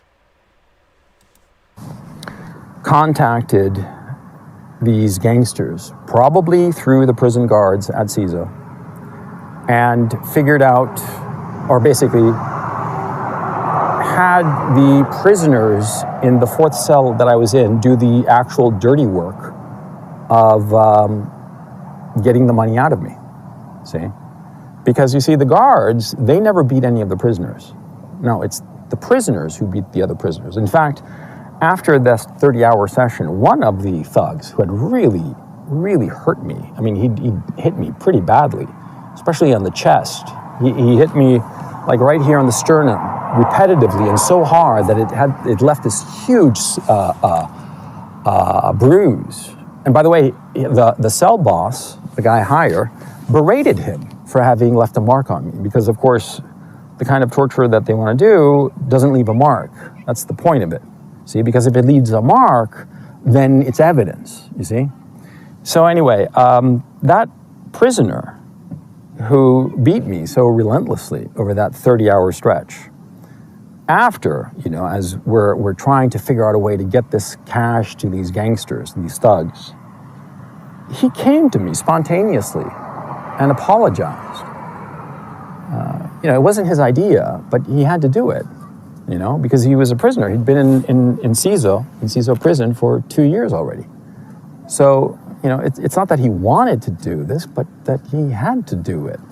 And, I understood, because that's the way it operates. So this was, I think, his first experience in prison. And then they got him again in Ukraine, put him back in prison. And this is his father. Free my son. This interview done very shortly before the father came out today and announced his son died in the prison. And he's got a lot to say about the U.S. and Ukraine. And I'm just going to play a few minutes, but I will link to this video. He was a political prisoner and he's now dead. And he's a journalist, and if you don't, I sometimes just presume everybody knows who people are, but Gonzalo Lira, journalist, had his family in Ukraine and told the truth. That's enough. You're dead. Thank you, Alex. Well, first of all, I should say also thank you to Gonzalo Senior. We are very privileged and honored to have you on our program. It is very important, I think, that everybody who watches and follows our programs remembers Gonzalo, who is in the dungeon in in Ukraine, not Chile, the Ukraine that Gonzalo Senior was talking about. Gonzalo is somebody who's appeared many times on our programs. We've had wonderful, valuable interaction with him. And it is important to remember always that the reason he is in prison in Ukraine is because he went onto YouTube, said things which were opinion points and points that carried an awful lot of truth. He was exercising, in other words, his rights as a citizen of the United States, as a free person, to express his views and state his opinions, things he did on an American platform protected by the First Amendment of the Constitution of the United States. And the United States government is under a duty and an obligation to help Gonzalo in this plight. And yet, nonetheless, despite the fact that Ukraine has these obligations to the United States, despite the fact that the United States exercises so much influence in Ukraine, Gonzalo is still in that Ukrainian dungeon. He is in that dungeon, but he is not forgotten. We all here speak for him. And as I said, we are very privileged to have Gonzalo Senior to speak for him today. Now, Gonzalo, I think you have something you wanted to read for us about your son. And perhaps you could start by telling us that and perhaps reading it for us. Alexander. In seeing the last hearing my son had to hold, if you will, the Ukrainian government, and I quote from the December 21st hearing, has accused him of committing crimes against peace, human security, and international legal order. This is under Article 436-2 and 3. Due to the brutal prison condition in which they have my son, he got double pneumonia as well as pneumothorax. This is a life-threatening clinical condition which requires emergency treatment in a hospital. He did not make the court appearance because of the state of his health. And it only came to light, the bad state of his health, because he couldn't attend the hearing, as I said, December 22nd. His physical aspect was awful. His face had a bluish purple color, which is typical of having severe lack of oxygen in his body. Despite his state and having a so-called medical doctor in court, the court ruled that he should go back and continue at the prison ward.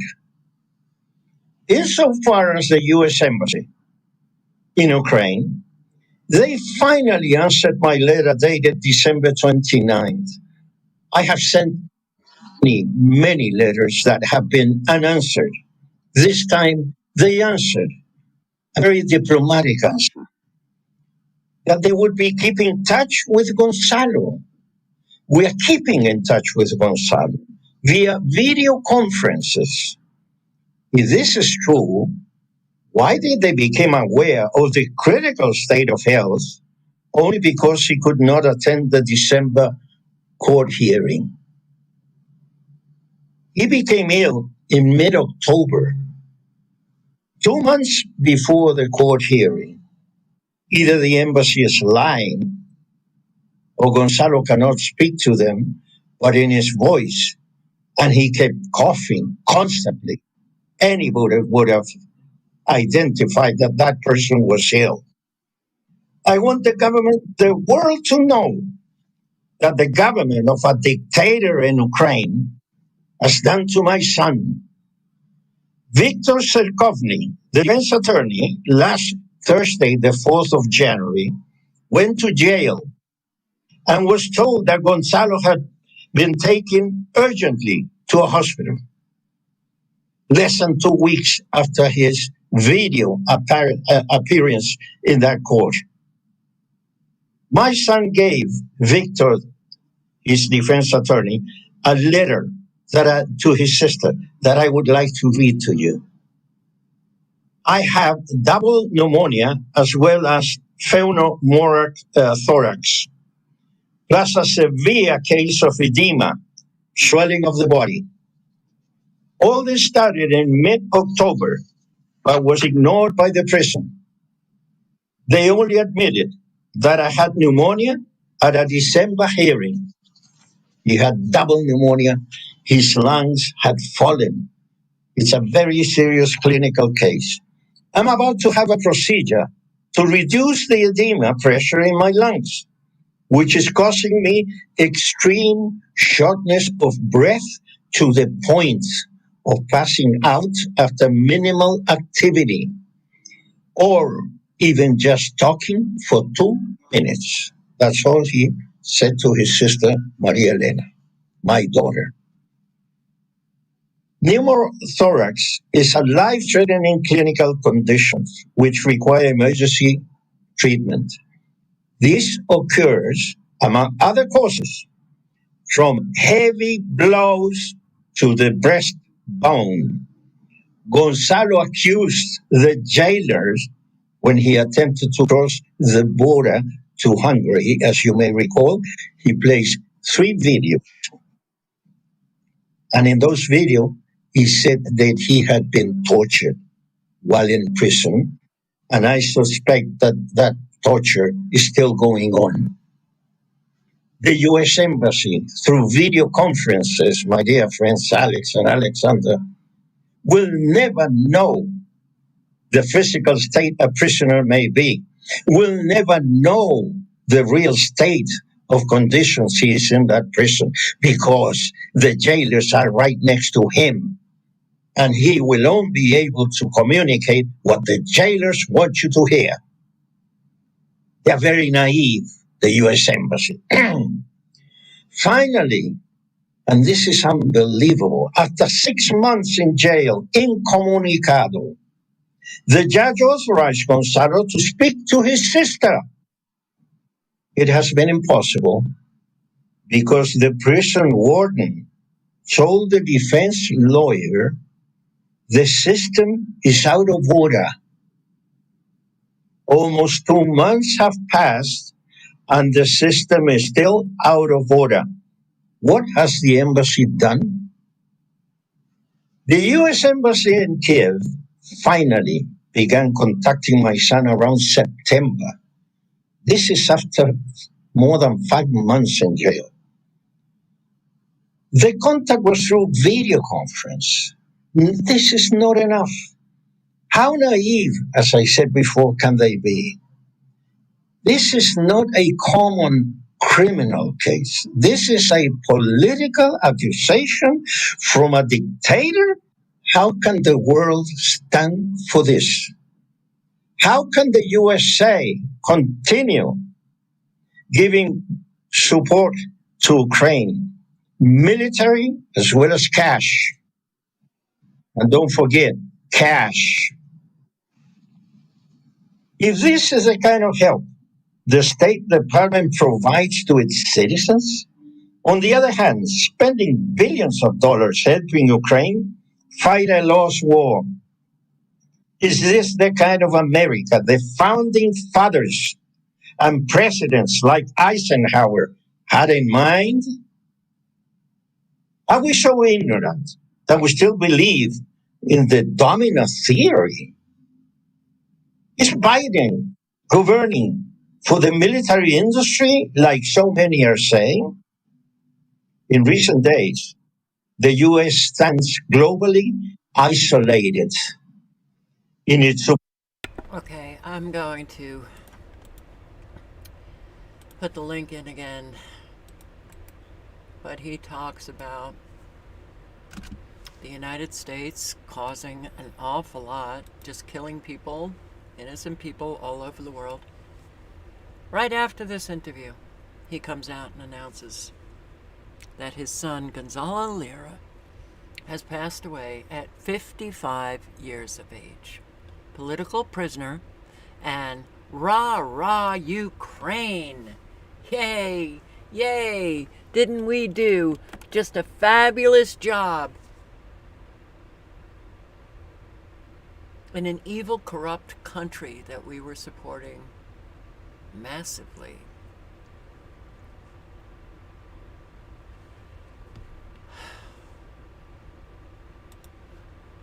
Rest in peace. All right, I'm going to read this article. Jonathan Whitehead, Rutherford Institute. I'll put the link in. I have recommended bookmarking his site because there's an awful lot of very good information on his site, but his commentaries are, well, very good. Very good. Criminality in the White House. The rise of political psychopath. When the president does it, that means that it is not illegal. That is a quote from Richard Nixon. This guy. Okay. Baby boomers will know that. Many years ago, a newspaper headline asked the question, what's the difference between a politician and a psychopath? The answer, then and now, remains the same. None. There is no difference between psychopaths and politicians, nor is there much of a difference between the havoc wreaked on innocent lives by uncaring, unfeeling, selfish, irresponsible, parasitic criminals and elected officials who lie to their constituents, trade political favors for campaign contributions, turn a blind eye to the wishes of the electorate, cheat taxpayers out of hard-earned dollars, favor the corporate elite, entrench the military-industrial complex, and spare little thought for the impact their thoughtless actions and hastily passed legislation might have on defenseless citizens.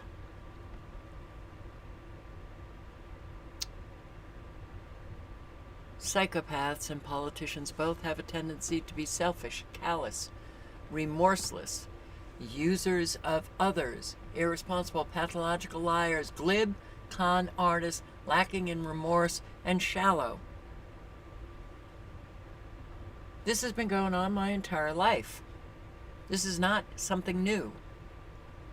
Charismatic politicians, like criminal psychopaths, exhibit a failure to accept responsibility for their actions, have a high sense of self-worth, are chronically unstable, have socially deviant lifestyles, need constant stimulation, have parasitic lifestyles, and possess unrealistic goals. It doesn't matter whether you're talking about Democrats or Republicans. Doesn't matter if you're talking about Biden or Trump. Political psychopaths are all largely cut from the same pathological cloth, brimming with seemingly easy charm and boasting calculating minds. Some leaders eventually create pathocracies, totalitarian societies bent on power, control, and destruction of both freedom in general and those who exercise their freedoms. Once psychopaths gain power, the result is usually some form of totalitarian government or a pathocracy. At that point, the government operates against the interests of its own people, which has been very obvious for sure after 9/11, 2001. Government operates against the interest of its own people except for favoring certain groups.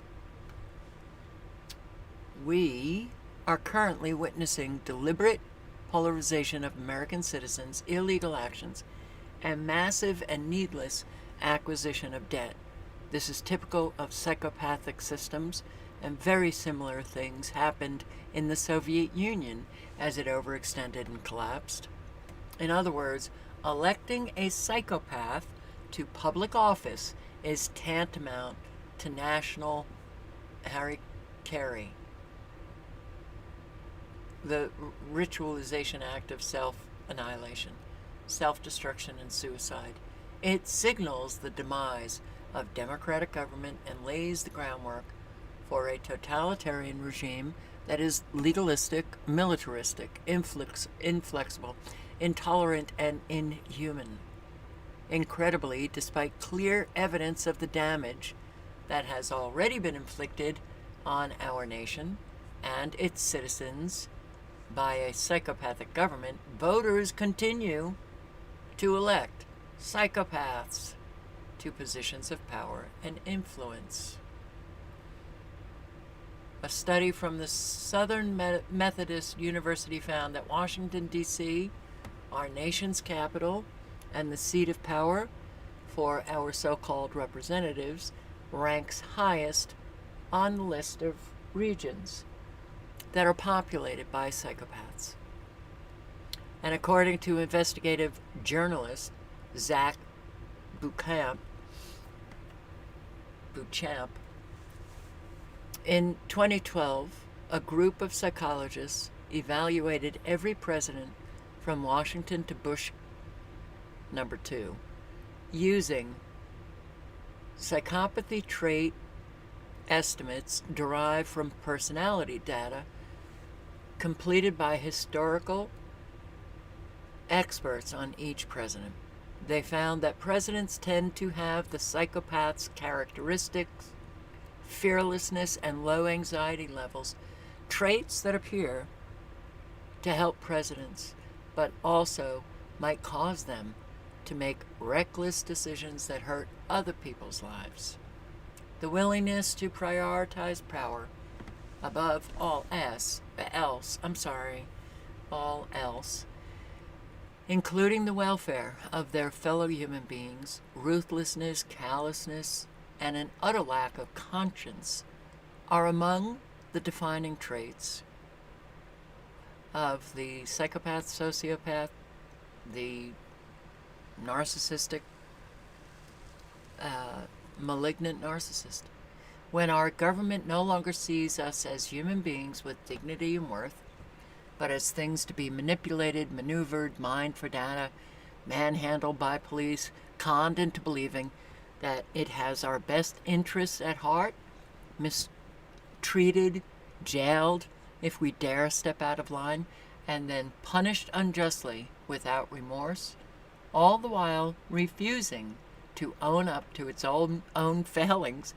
We are no longer operating under a constitutional republic or a democracy.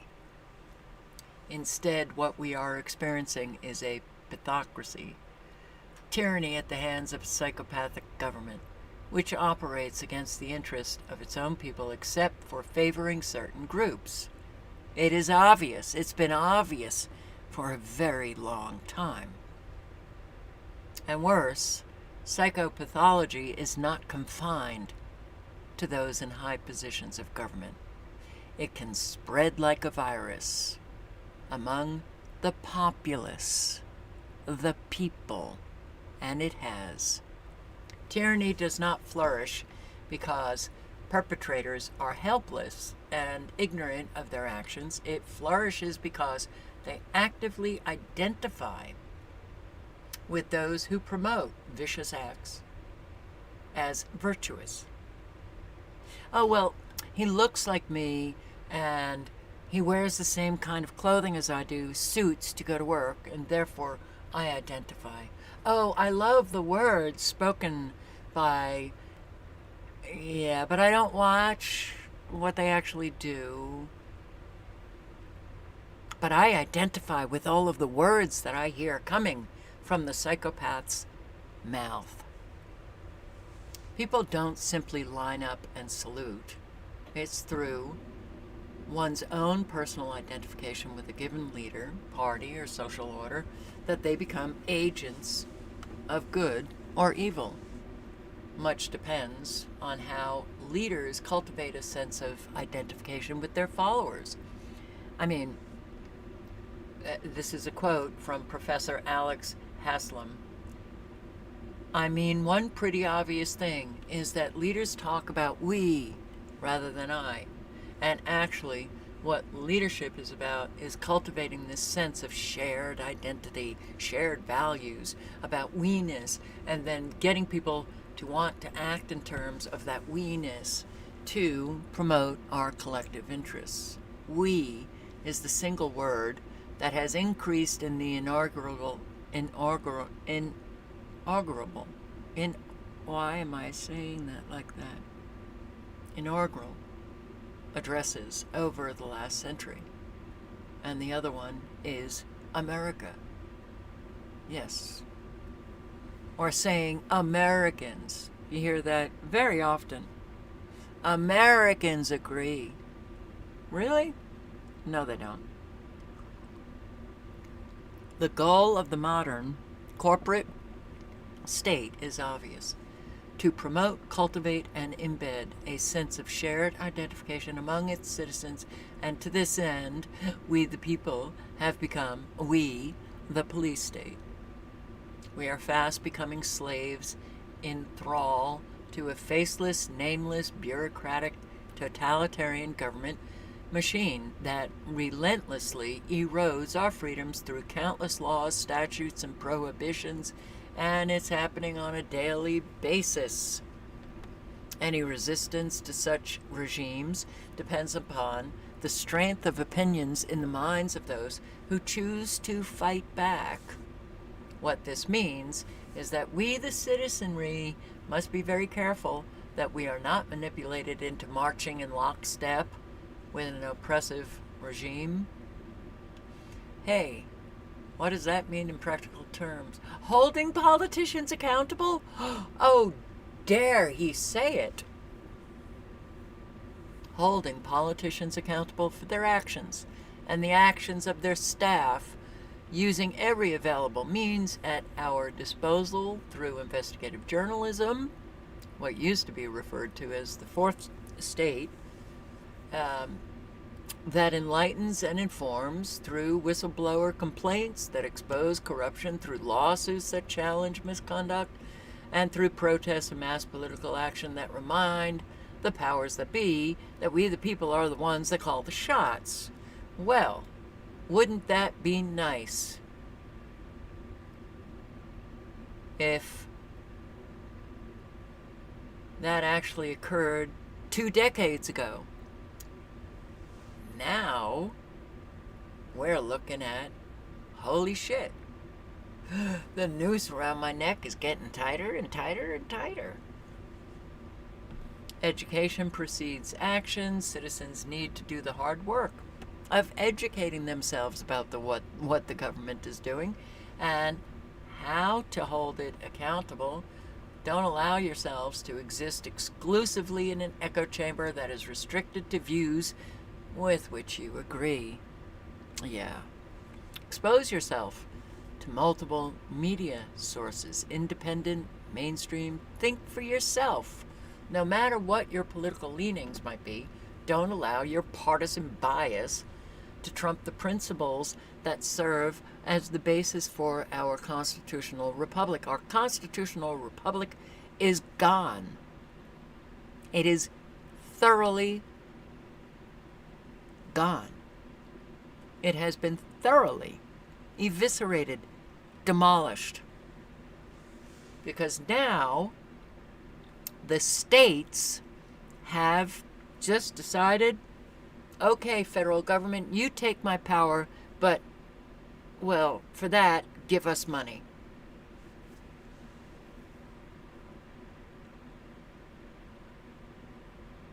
A system that actually holds people accountable to the broader conscience of society may be one of the best ways to keep conscienceless people in check. Accountability. Oh, I can't play the blame game. Yeah. It was the early 80s. Suddenly the word blame. If you use the word blame, the social disapproval from your social network. It was quite amazing. They literally obliterated, made obsolete the word blame. Social engineering is powerful. Powerful against those who really don't think for themselves and are scared. Scared little kitties. Yeah, they have adult bodies, but they're scared little kitties. Oh, okay. Blame can't be used anymore. All right, I won't hold anybody accountable. Let's not play the blame game. How often have we heard that? Whew, man. If we allow the ballot box to become our only means of pushing back against the police state, the battle is already lost. Resistance will require a citizenry willing to be active. Oh my God, you're kidding. Active? If you wait to act until the SWAT team is crashing through your door, until your name is placed on a terror watch list, until you are reported for such outlawed activities as collecting rainwater or letting your children play outside unsupervised, then it will be too late. But we've made ourselves faceless numbers. We made ourselves cogs in the machine. We are human beings. Oh. And for the moment, we have the opportunity to remain free. That is, if we tirelessly advocate for our rights and resist at every turn attempts by the government to place us in chains. Founders understood that our freedoms do not flow from the government. They were not given to us only to be taken away by the will of the state. They are inherently ours. In the same way, the government's appointed purpose is not to threaten or undermine our freedoms, but to safeguard them until we can get back to this way of thinking until we can remind our fellow Americans what it really means to be free, and until we can stand firm in the face of threats to our freedoms.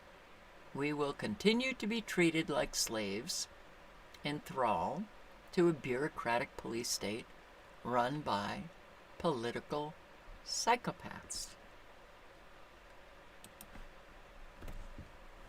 Oh boy.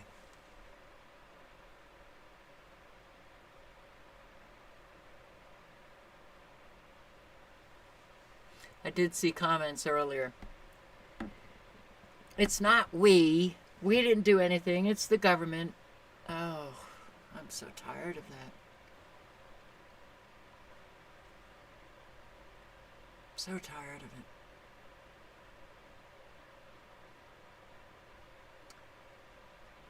Yeah.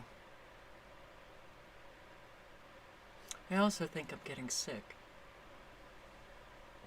Midway through the live stream, started feeling, oh shit, not good.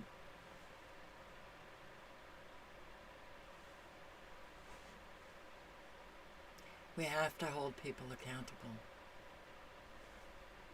I know it sounds like a broken record, but it's really important. The lying in our country is truly just common parlance. It's how Americans speak. They lie. And for those who really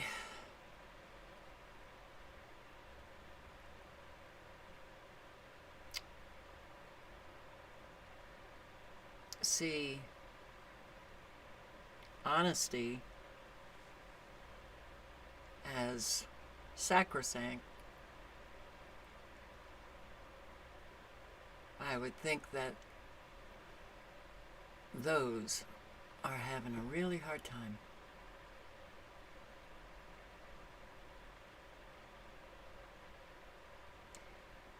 I don't understand. I don't understand the lying that goes on. I mean, very damaged people, obviously. Now, I'm just going to play a few minutes of this woman. I came across this video.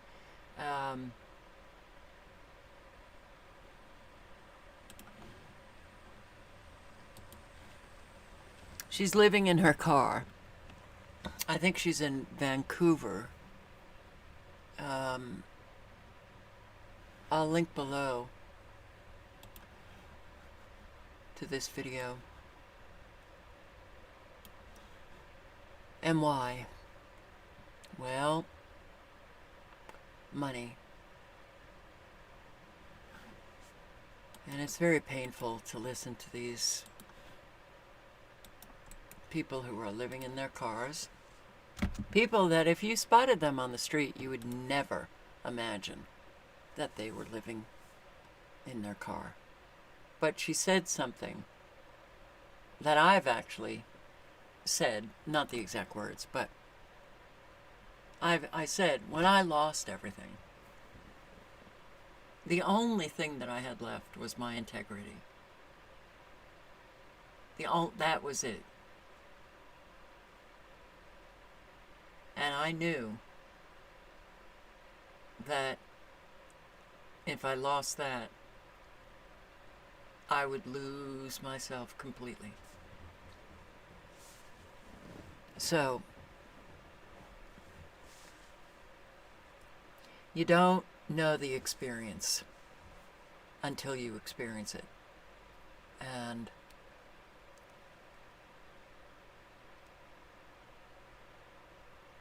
listening to her, she's the first person that I heard say this. Yes, I shouldn't be surprised. The world is changing. It doesn't matter how much the world is changing.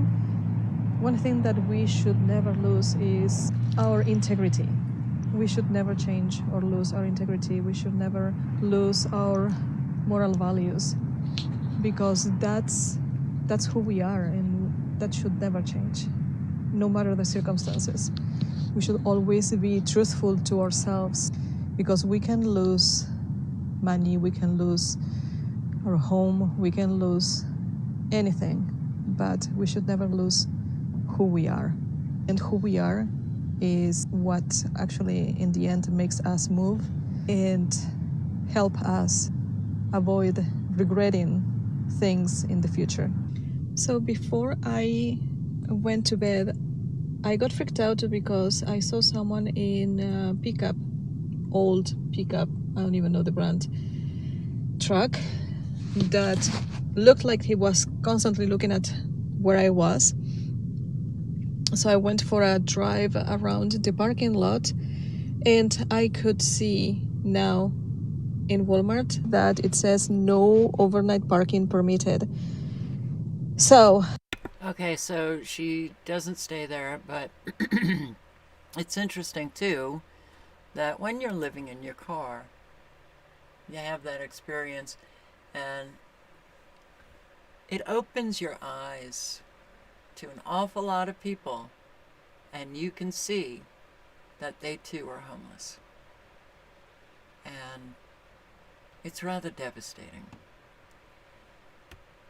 So,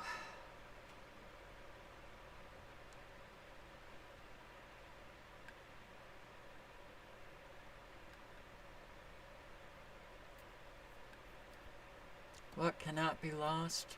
What was programmed in our belly?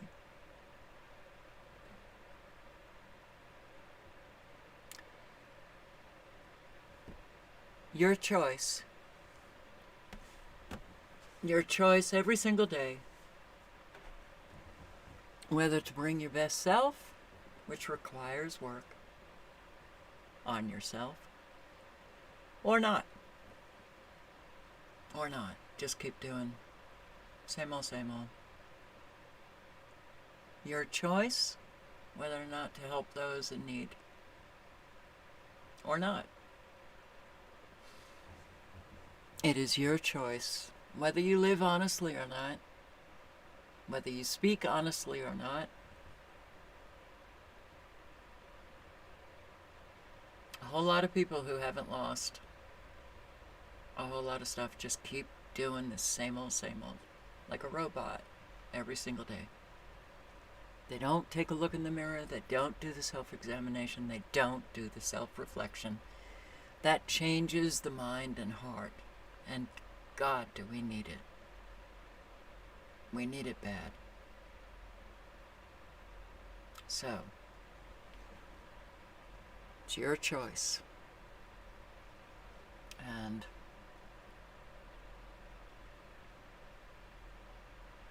I hope you make that choice on the good side. Thank you for showing up. I hope to see you tomorrow night. And on that note, good night and good luck. Ciao, guys.